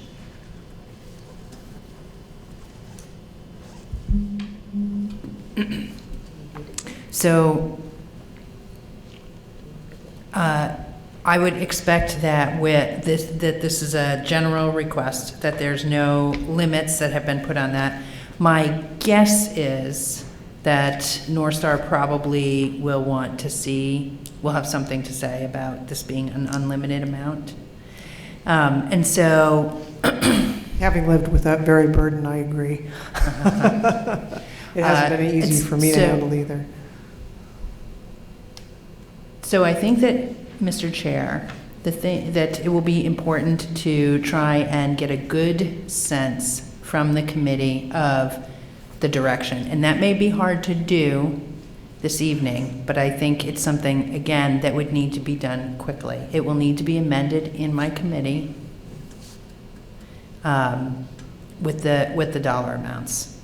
And so May I ask, you offered a moment ago that there is another path, and I understood that to be that that path could be through participation in the legislative process, at which point it would be very helpful if the panel itself simply gave direction on the issue, and then we could pursue that path, if you think that would work. I do think that that would work. I have not been a legislator for a long, long time, but long enough to know that in this are people, so let me ask, may I, Mr. Chair?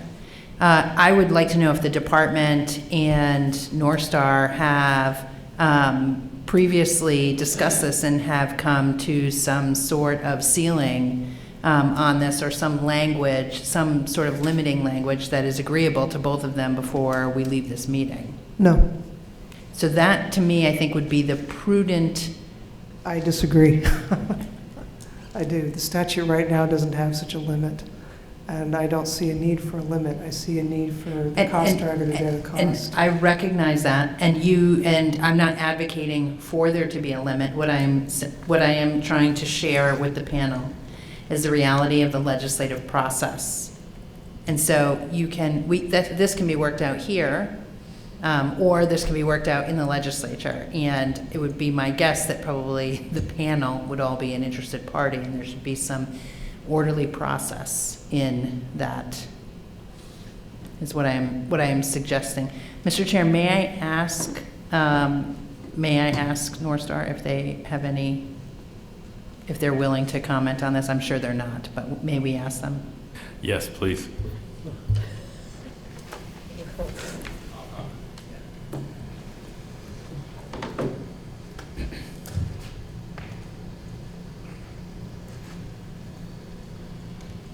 So that was a surprise, but I understand the concern, and I understand your point. You know, for us to accept an unlimited obligation would be unusual. For us to accept or negotiate some reasonable settlement that would support this panel, we'd be open to that. But I think, and I understand you have an open-ended obligation. Whatever we would support would certainly be before any obligation that you might have. So, you know, if we said we will give $10, that's $10 you know you don't have to spend.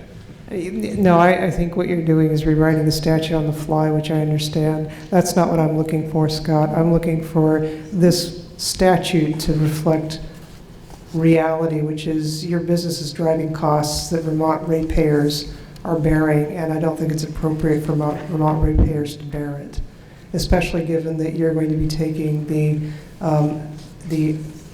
what is left of the decommissioning trust fund that was fully funded by ratepayers if you execute on the schedule that you have had approved. So I guess my point is this panel, one way or another, has tried to have this conversation for a year and a half. It shouldn't be surprising to you that I'm asking for this because you've been in the room before when I have mentioned that this needs to happen. And I think the legislature in its first iteration chose not to put a limitation on the exposure that the department and with that ratepayers have, except for the judgment that the commissioner brings to bear on what is reasonable. And I'm happy to continue to have that role in making judgments. But I think it's entirely appropriate for the company to bear the risk, if you will, of what those costs are. I don't see a negotiated settlement as being the tack to be taking when we're talking about statutory language. But I am one member of the NDCAP, not the NDCAP itself. Understood. I hope that this panel and the community at large view our interactions here to have been fair and reasonable and transparent. You know, we try to present as much information as we can. We want to be reasonable about how all of this works. Accepting an open-ended obligation for a public or a private corporation such as ourselves is a pretty unusual thing to do without any control over what those expenditures might be. And I understand, I'm not intimately familiar with the statute, but say the statute allows this group to involve 2,000 members and a trip to Las Vegas. Do we pay for that? I mean, if I say it's reasonable, yes. If I say that's reasonable, I'm probably out of a job. So I mean, that's the sort of thing I wonder about. Now, you've got an unlimited obligation to cover this, but you are the sole decision maker of what's reasonable and what isn't, and many of those things, or have more input than I do as a private citizen, so to speak. Yes. So those would be my concerns. Representative Sibilia has, I think, some good advice here that we'd certainly like to have some level of discussion. I understand the legislation probably needs to be dealt with sooner rather than later. The session runs through March, through May. I'd be happy to engage and try to find something that's equitable to all the parties and helpful and relieves you of a lot of the burden you have. No, I really appreciate the attitude, Mr. Chair. I don't want to be conducting a two-party debate here, but I would just orient us to the fact that we're not talking about negotiation. We're talking about what the law mandates. And I think that's testimony that you would be most welcome to give at the State House. If it's persuasive, that's wonderful. But meanwhile, the state of the law is that ratepayers are bearing these expenses, and I don't think that's just. And I think the law should be changed.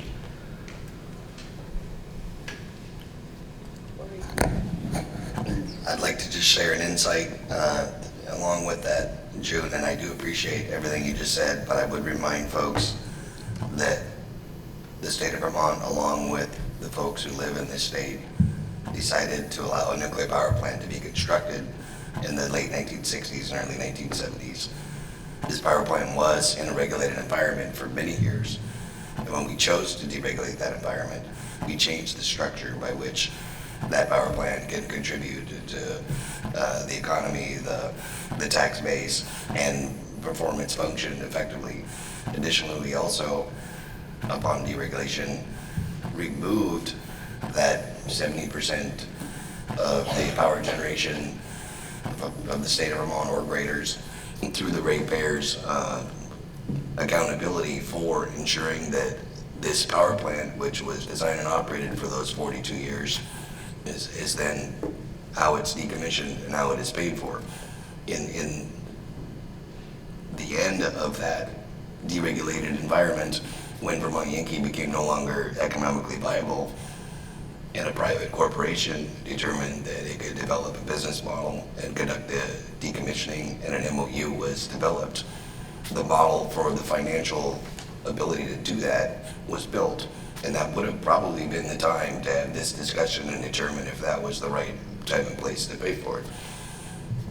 But to unilaterally decide that all of a sudden the persons or the companies performing that decommissioning should now pay for this process that benefits the public and the state, which consume the power and enjoy the benefits of the power plant for all those years, I believe should also be taken into consideration while this discussion happens. So I would just offer that.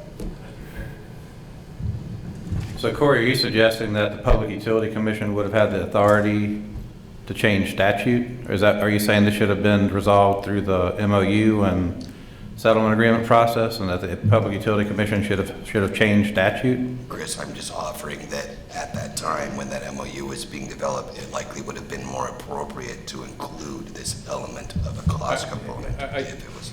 Chris, I think a different way to look at it is this. We developed the MOU. I think you kind of understand how we I was part of that. Yeah, you understand how we pay ourselves as we go. Yeah. We would have, if this were to be, if this were known to be an obligation, we would have put that into that pay item schedule, and funds could have been used that have already been accrued to do that. One correction I'd like to point out, Jude, we don't get all of the money in the NDT. We get 45% at the end if we're successful. But in the period that Corey was just talking about, when the plant was first established, et cetera, it wasn't contemplated you would get any. And that, meanwhile, that fund was paid for by several generations of ratepayers, all of whom received some benefit of the generation. Today's ratepayers receive none of it. But today's ratepayers are defraying the cost of your participate or of our doing this handicap. And I think, as Chris has pointed out correctly through his question, the PUC wouldn't have had the power, respectfully, Corey, to alter statutory obligations through a settlement. I think what this conversation has revealed is that there is a more robust discussion to be had. It's a shame that the discussion has not been had to date on the timeline that we need, but we live in an imperfect world. And so I'm happy to take a pass on this and go for a further discussion and perhaps considering changes in the next legislative session if that's what the committee thinks is appropriate. Just briefly, so I feel a little hamstrung because as a party to the MOU and settlement negotiations, I can't talk about what we discussed in those negotiations. So I am fully in favor of taking this to the legislature.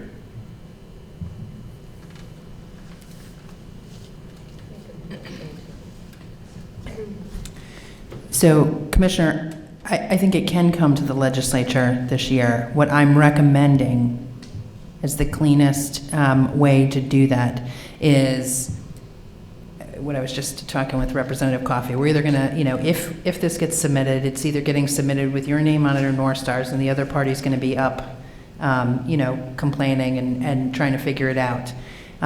It would be better if we submit it and then come back in with an agreement. I'm certain, our committee would like, the legislative process quite well. That, if the two parties came in with some sort of agreement, that would be best. That doesn't have to happen. It's not going to happen tonight.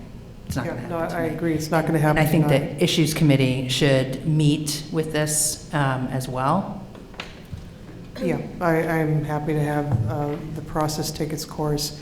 I just think fundamentally, my view is the original statute did not have a cap in place.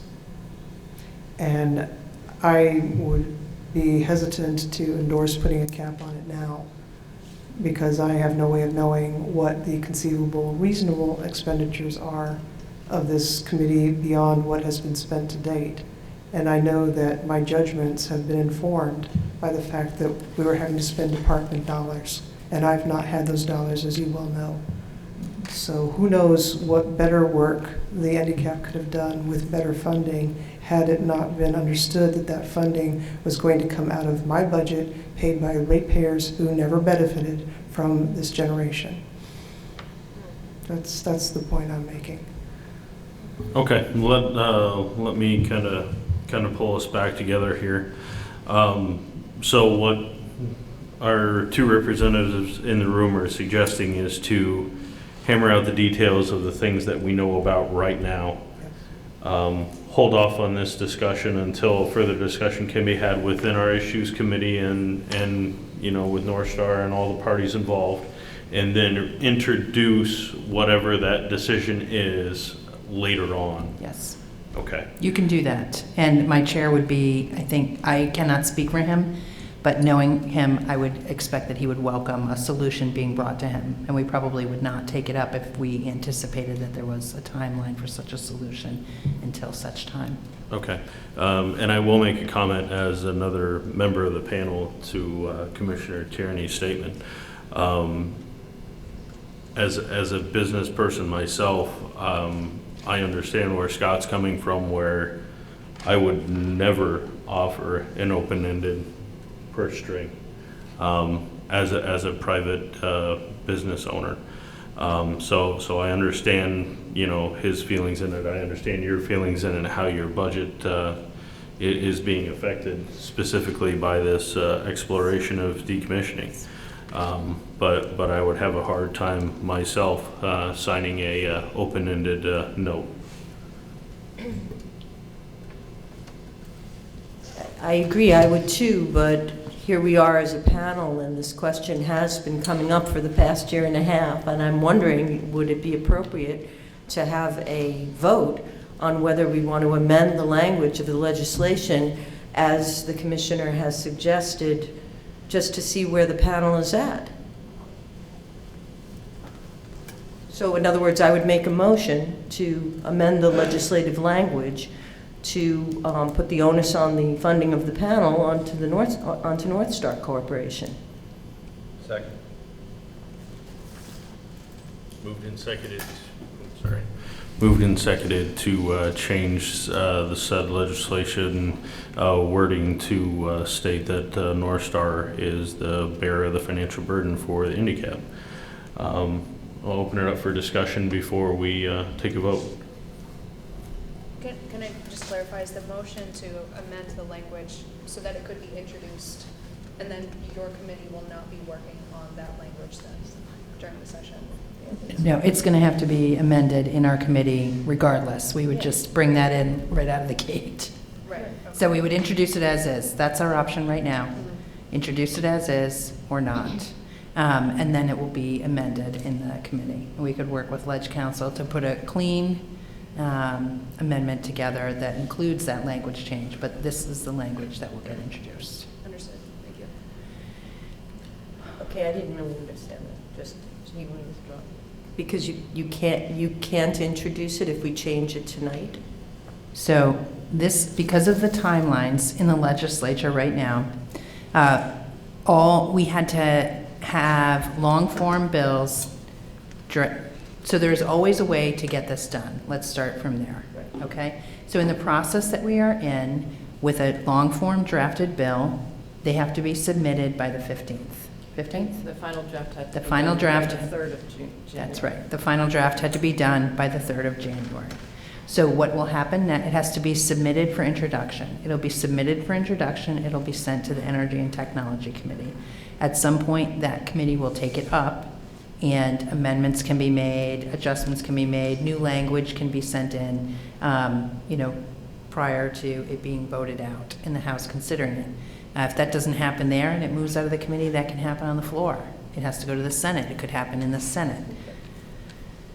Okay, so what I'm going to ask, because it kind of sounds like your motion was for more exploration than it is to actually make a movement, that, if you'd like to withdraw your motion, withdraw the second, and do a consensus of the panel. Yes, that's what I was going to suggest. Okay. Maybe at least you'd go in there armed with some information, if not a vote to amend, but to take the temperature of the panel on this issue. And so how would I word that? So I would ask you to withdraw your motion, and So I Chris to withdraw the withdraw your original second. motion. Okay, and Chris withdraws his second. So what we're going to do now is we're going to take a general consensus of the panel about changing that specific wording. If you are in favor of changing that wording to put the financial onus on NorthStar, please say yay. If you are not, nay. Let's start at the end. Nay. Nay. Nay. Yay. Nay. Nay. Yay. Yay. Yay. Yay. Nay. Nay. Mr. Chair, may I explain? Yes, please. I just want to make certain, there were 4 nays. I heard 2 down here, one from Bob Leach.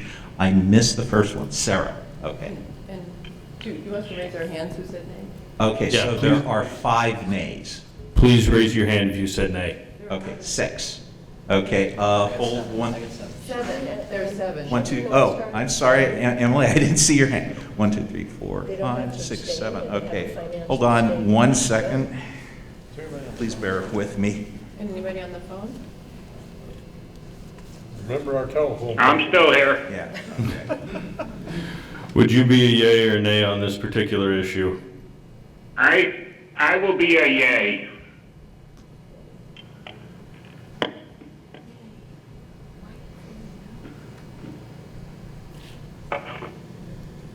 So Laura, if you'd like to I discuss think further. Representative Coffey also, I would like to just qualify my vote. I am not willing to just give a blanket yes. I would like to see an agreement. I'm in favor of that burden shifting, but I would like to see an agreement worked out that is reasonable.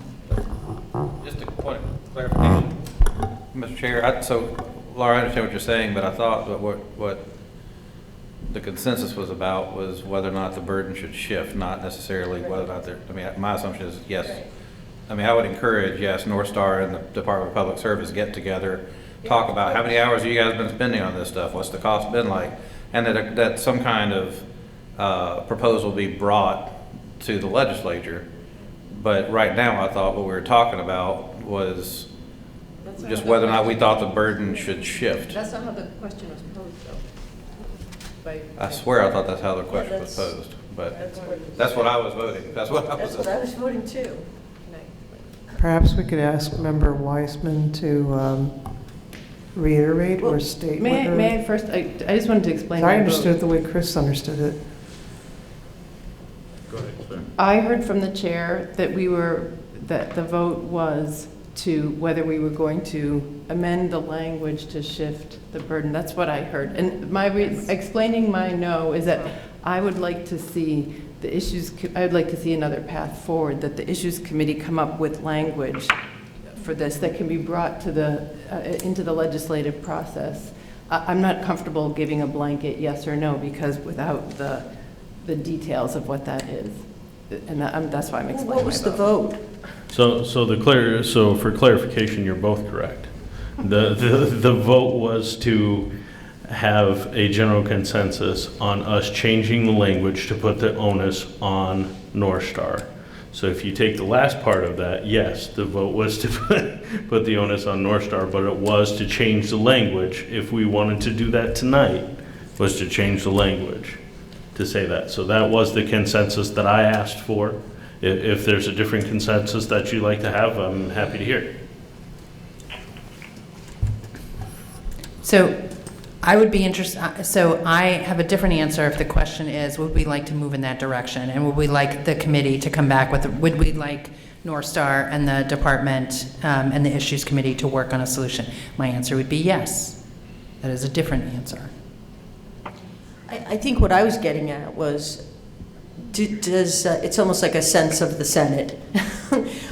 Does the panel feel that the onus should be on NorthStar, however it works out in the legislative and the issues committee, but that as a sense of the panel, that NorthStar should be covering that cost, not the Department of Public Service. That was my intention. Okay. Let's make this quick so we can move on. Please raise your hand if you have an interest to explore the options of putting the financial burden on NorthStar, maybe not necessarily as a whole, but some of the financial burden on NorthStar. Please raise your hand. Wow.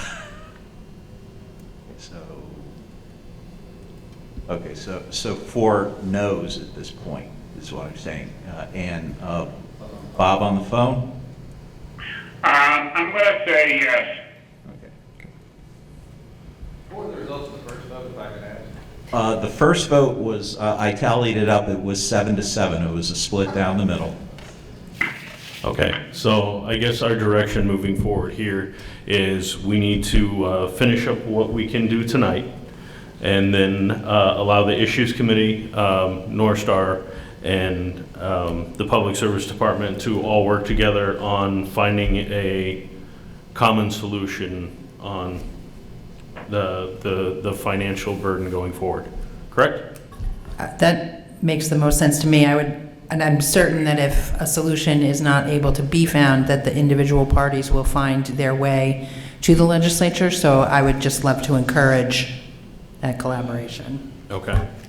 So, Just one more point on that, which is, I don't think the department uniquely can assess what NDCAP thinks is a reasonable amount that NorthStar should pay. I have not had such a cap to date. We have no record of that. What I can tell you with some further digging is what our expenditures have been.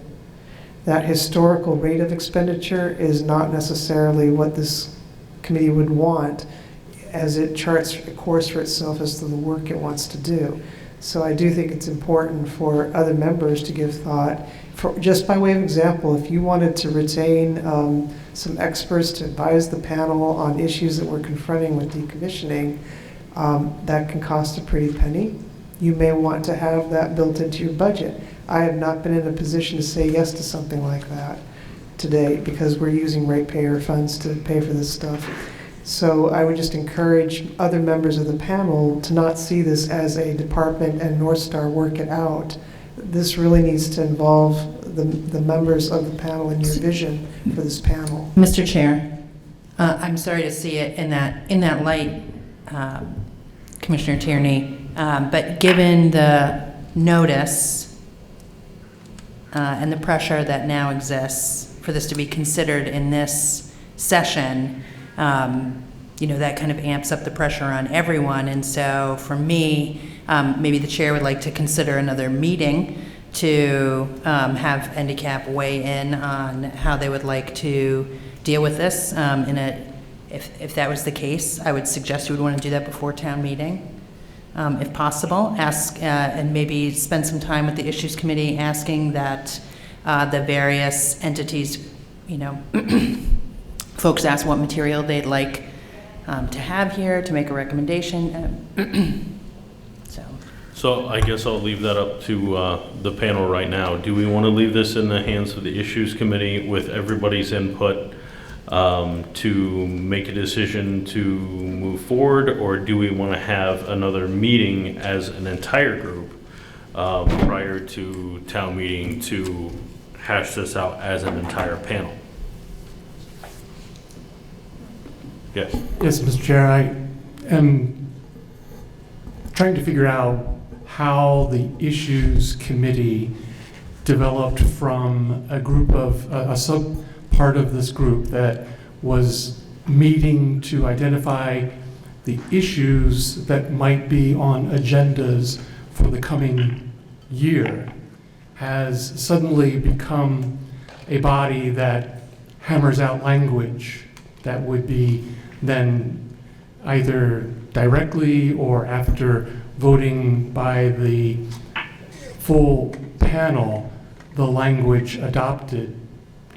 And I think that if this new role of the Issues Committee exists, it might actually color the nature of the membership of that Issues Committee.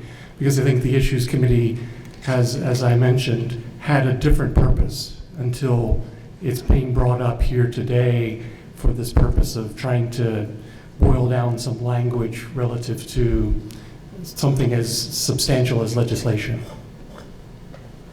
Yeah, I understand where you're coming from. I think what we've done before in the past and has been done is that the panel has asked the Issues Committee to bring a recommendation forward. Not necessarily to bring the end-all solution, but to bring a recommendation to the panel to consider, and that's what I'm, suggesting now. If that's not the pleasure of the panel, then we'll have another meeting and do this as a full panel. I have no issues in that. It was just a suggestion as we've done before in the past. Yeah, I would be supportive of the entire panel getting together, given that this, as numerous people mentioned, actually been a subject of discussion almost since the original meeting of this panel. Okay, we will, at the meeting wrap up, we will determine what the next meeting date is, and we'll make sure that we have this specific item on the agenda, please, Tony. So let's move forward with this draft that we have in front of us right now, and we will leave the financial issue aside. Do we want to make any changes or alterations to this draft from what you see now?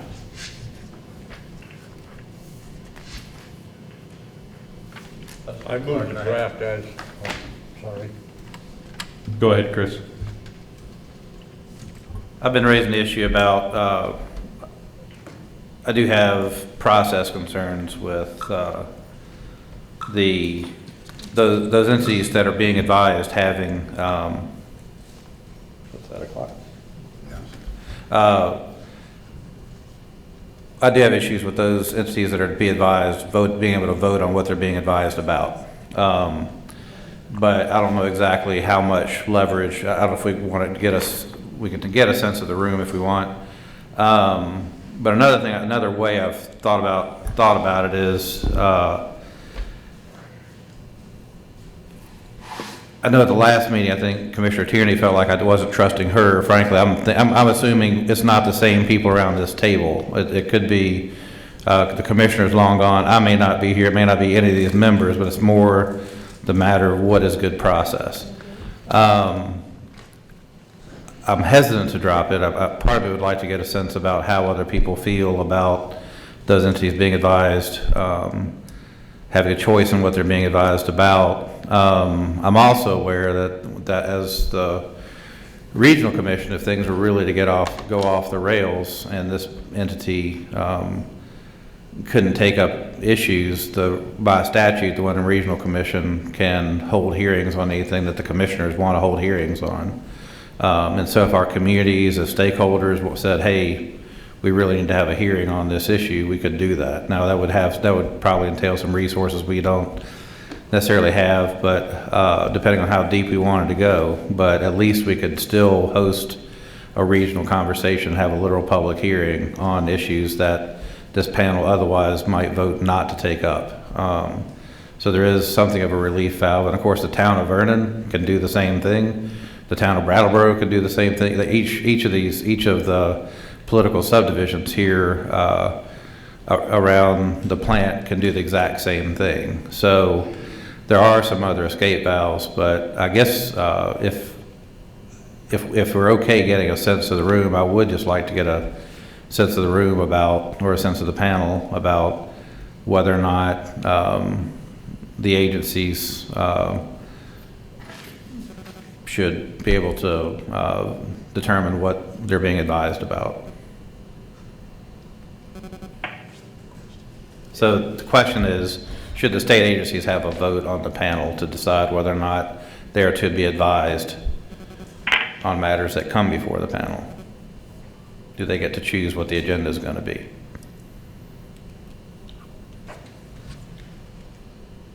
But if other people don't want to do that, that's fine. I was just...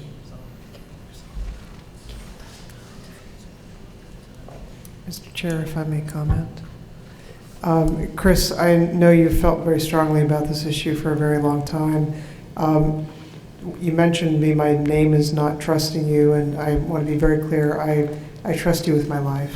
No, you felt I didn't trust you. No, I just want to be clear about that because, you know, you and I are solid. But I appreciate the guidance that you and Representative Sevilla were giving last meeting in pointing out that the duties of, or better said, the concerns that the panel needs to have are perhaps better etched in statute because you can't be sure of who occupies this office next. So I'm past that. You have been trying to bring this issue forward for as long as I've known you. So I think it probably would be good, and as a courtesy to you in your tenure to the committee last year, that we give you a sense of where the panel is on this. One small clarification I would ask is, do you mean for just the state agencies' voting right to be questioned, or are you also concerned about whether Entergy is, or excuse me, NorthStar is voting? That's an honest question because I don't know. Let me relook at the, to whom it is we're to advise. Let's see. I thought it was just the state. I can see the Panel shall serve in advisory capacity only to advise the governor, the General Assembly, the agencies of the state, and the public on issues related to the decommissioning. It doesn't mention. Yeah, I can definitely see your interest in separating the folks to be advised from the folks who are voting on what advice to give them. And so I think what I'm taking from your answer is, for your purposes, you're not also trying to deal with the question of whether NorthStar should have a vote on what this panel does by way of advising. So I'm good.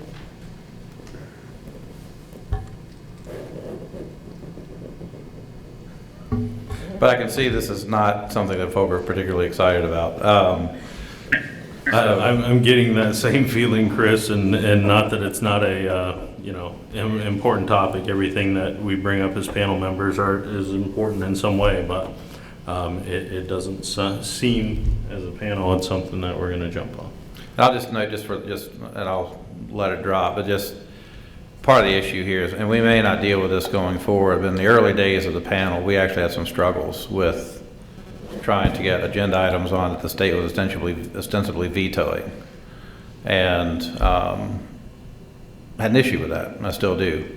That's water under the bridge, but just from a process perspective, when this was supposed to be the Citizens Advisory Panel, and we had state agencies telling us what the citizens were allowed to advise them on.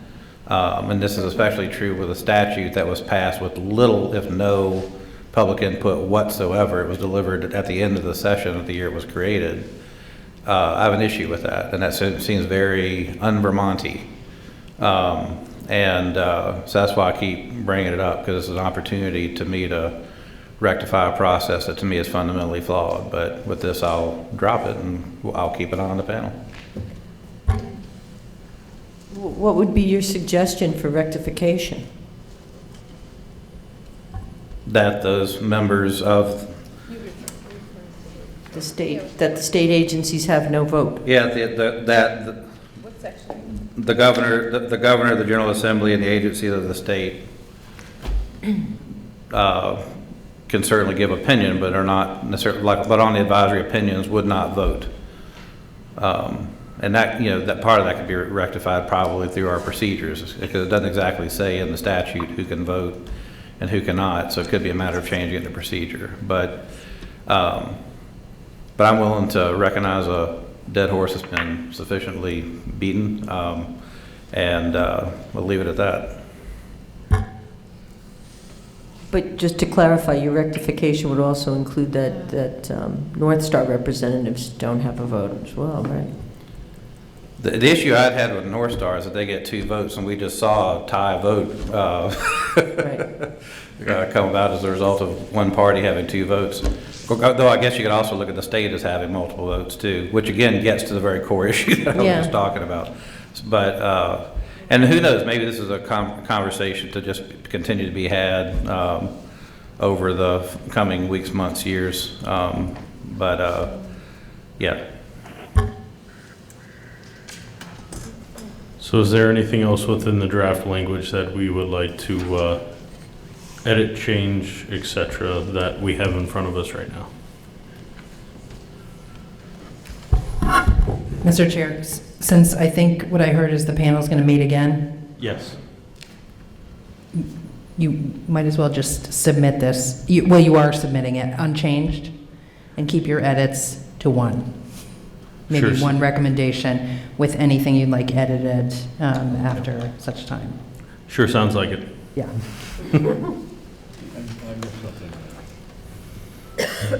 And certainly, we're happy to work with the committee and Ledge Council on getting that drafted. All right. So as a panel, we're going to decide to submit this with the changes that were already made, with the strikes and underlines that are on this draft currently, and then moving forward, you know, make any other changes down the road at this next meeting. Correct? Yes. Everybody happy? You have a motion? Great. I don't think we need a motion for it. I think we're good. All right. I'm sorry, Mr. Chair, at least a consensus or a motion to submit, I think, because there is the option to not submit it at all. Sure. So let's just do a consensus. Please raise your hand if you would like to submit this draft as written. Mr. Joe. With the understanding that it's going to change. On the phone, please. I'm raising my hand. All right, so we're unanimous to submit. Okay, so I'm going to open up to public comments. I'm getting tired on panel legislation changes. Seeing that we don't have much public left, we are moving on to review the 2019 draft annual report, which was provided to us back on January 6th. I'm sure everyone's read it at least 17 times to be ready for the discussion this evening. Mr. Chair? Yes, sir. I would move that the report, just to go and get the conversation going, that the report be approved, with the exception being any typos that panel members might find that they can get to Tony, and he can subsequently amend as he needs to. Okay. Second. So moved and seconded to accept the draft report, and all those. I have one question on one number in the report. Okay. And it is on line 481 about the on-site water storage. It can hold water as much as 820,000 gallons. I know we've been talking about 1 million gallons in terms of permit. I'm presuming this is the basin, and the basin that you'd referenced earlier in this meeting, it was 1.4 million. So I just wanted to check that number. Those water volumes are separate. Emily, that water that was cited during that report was actually the planned process water that is contained within the Taurus. It has nothing to do with the groundwater that we may sequester within that volume where the cooling tower used to be. Okay, good. Actually, I need to clarify that. The 820,000 gallons posted there, that is basically the condenser. I was not considering the basin when I wrote this report, so I don't know if we want to change that. I'm certainly willing to consider that. I think that's what Corey was just saying, that it wasn't the basin, no? Actually, I wasn't. I did not speak to that the same way Tony did. I have to look at the information. Yeah, you're referring to the Taurus at this point. Yes. Okay, so are we happy with that number? Okay. Okay, the only thing I was going to suggest as a possible addition to the report, since we received some numbers this evening on the the non-radiological volumes, and also we had some updates on the financial to actually put those items in the report as well. My thought was for the non-radiological volumes to amend that, basically take the current radiological shipment section, split that as, make that section whatever, 9A, whatever it is, and then 9B be the basically the hazmat shipments. So I guess I'll ask if that's okay as a friendly amendment to approving it as written. Yeah. Okay. In the line, I guess it's 556, when we voted to eliminate the IBEW representation from the panel, I just think it's important to note that we did so because IBEW is no longer there, and no substitute representative of labor can be included. We didn't take that vote to eliminate the voice of labor, which is how it kind of reads right now. So if we could amend that just to... Okay, before we do that, what I would ask, I know when did we, okay, that was the December meeting. There is a summary of the December meeting. The section you're referring to is just a summary of what was voted on. I have no objection to adding that, but it may be redundant with what's in the December meeting summary. Okay, I didn't see that in December, so Okay. I have to go back. Well, I'll keep that in mind, and I can certainly add a sentence if it's not there. Okay. So let's bring this back one more time. So we have a motion to approve the draft with a friendly amendment of adding the non-rad waste to the report. So now I'm going to call for a vote, please. So yay if you're accepting the report, and Yay. Yay. Yay. Yay. Yay. yay. Yay. Yay. Aye. Aye. Aye. Aye. On the phone? Aye. Okay, unanimous, great.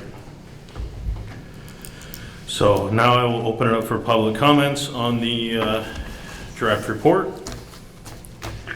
Seeing none, I will open it up for general public comments to the panel. Seeing none, I'm going to wrap up this meeting. I will let the panel know that this week I received a resignation from Michael Root, who is the current Vernon Town representative from the handicap panel. Because I am in the town of Vernon, I know that we have a replacement in the wings, and we'll be appointing that person as a select board at the next select board meeting, and she will be joining us. She's actually in the audience right now, Madeline Arms. She's come to several of our meetings and would like to represent the town of Vernon in that respect, and she's also a planning commission member in the town of Vernon. So all that being said, we need to determine a next meeting date, which kind of sounds like we need to meet prior to town meeting to finish up our language for the legislative draft. So that would mean next month. Last week of February?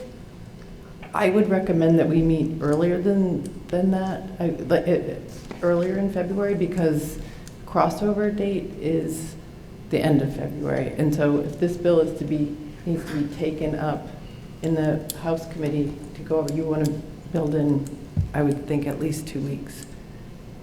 And there's some time that you'd want to. February 10th.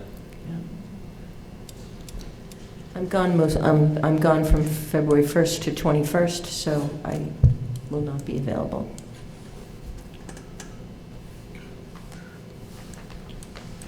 General consensus of the panel, how does February 10th work for everyone? That gives our legislators enough time, and I will not be able to attend that. I'll be traveling, unfortunately. I'll be away. okay. The 17th is President's Day. let's look at the 18th. Would that work better for folks? Are you going to be back from trips and that kind of thing? That is a Tuesday. I'm gone most of that week. And actually, sorry, we can't, oh yeah, I can't do that. We're kind of left with the 3rd or the 24th, as far as like, if we're going to accommodate the legislators. Okay. I could do the 24th. I am available the 18th through 21st, I'm sorry. What are the dates in question right now, Rich? So I forgot our legislators are only here on Mondays. 23rd? Mr. Chair? No. I don't think I have anything that's helpful to add, actually. Okay. How about February 3rd?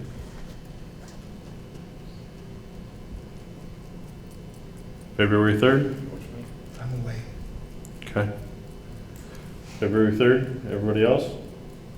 All right, let's call it February 3rd then, please.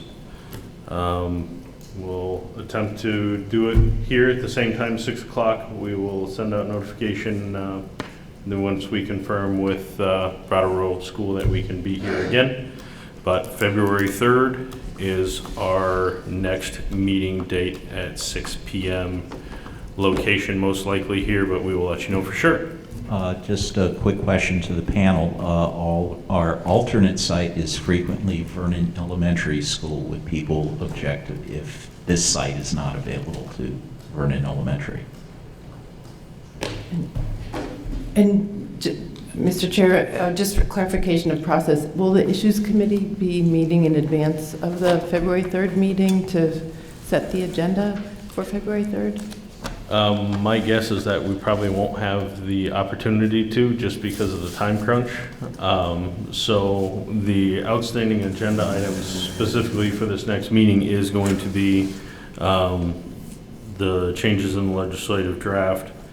And outside of that, I don't see a whole heck of a lot on our docket for that meeting. Keep it focused.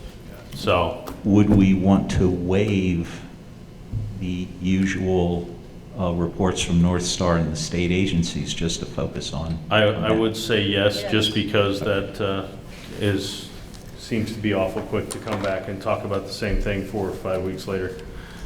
So I think if everybody is okay, we will not have an Issues Committee meeting between now and then, and our agenda will be solely regarding this legislative change on the February 3rd meeting. Everybody happy with that?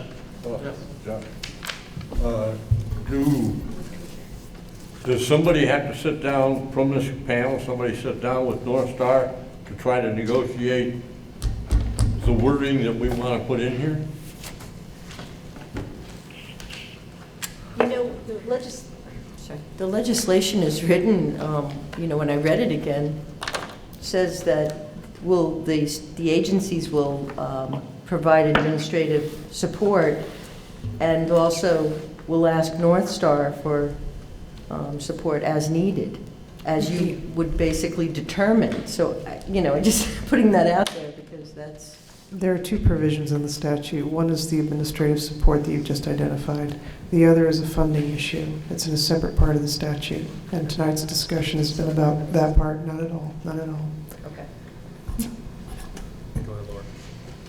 Okay. Just in terms of preparing for the next meeting, I can tell you if this issue were to come unresolved to our committee, we would be looking for the department to provide us some basis for some explanations, some data for their request, and for NorthStar to be coming and quantifying, you know, what it is that they're hoping to do if they were to come in unresolved. It wouldn't be the department's request, it would be NDCAP's request. The department has not undertaken this as a legislative initiative, it's this panel. I think my point was that if this were to come in, right now you are bearing the cost, is that right, Commissioner? That is correct. So I'm pretty sure that if this were to come into our committee, that our committee would probably ask you, I know that I would, how much has this cost you? I would, right, I would Then expect I that would question. and- also and answer it. ask Handicap, or ask NorthStar, what limits do you think would be reasonable to place on this? So, Correct, and what We we don't- need to that doesn't- resolve as a committee, not as the commissioner, is what does Handicap think the amount ought to be if NorthStar says it should be capped at 100 grand? The commissioner can't make that decision. is I'm my not, point. I'm not trying to solve the problem here this evening, Commissioner. I'm trying to kind of show the boundaries of where the discussion would probably take place if it's not resolved here. And I'm trying to make clear that we keep confusing the commissioner's opinion with what Handicap needs to provide by way of guidance. So I can come into your committee and I can testify as to historical budgets, et cetera.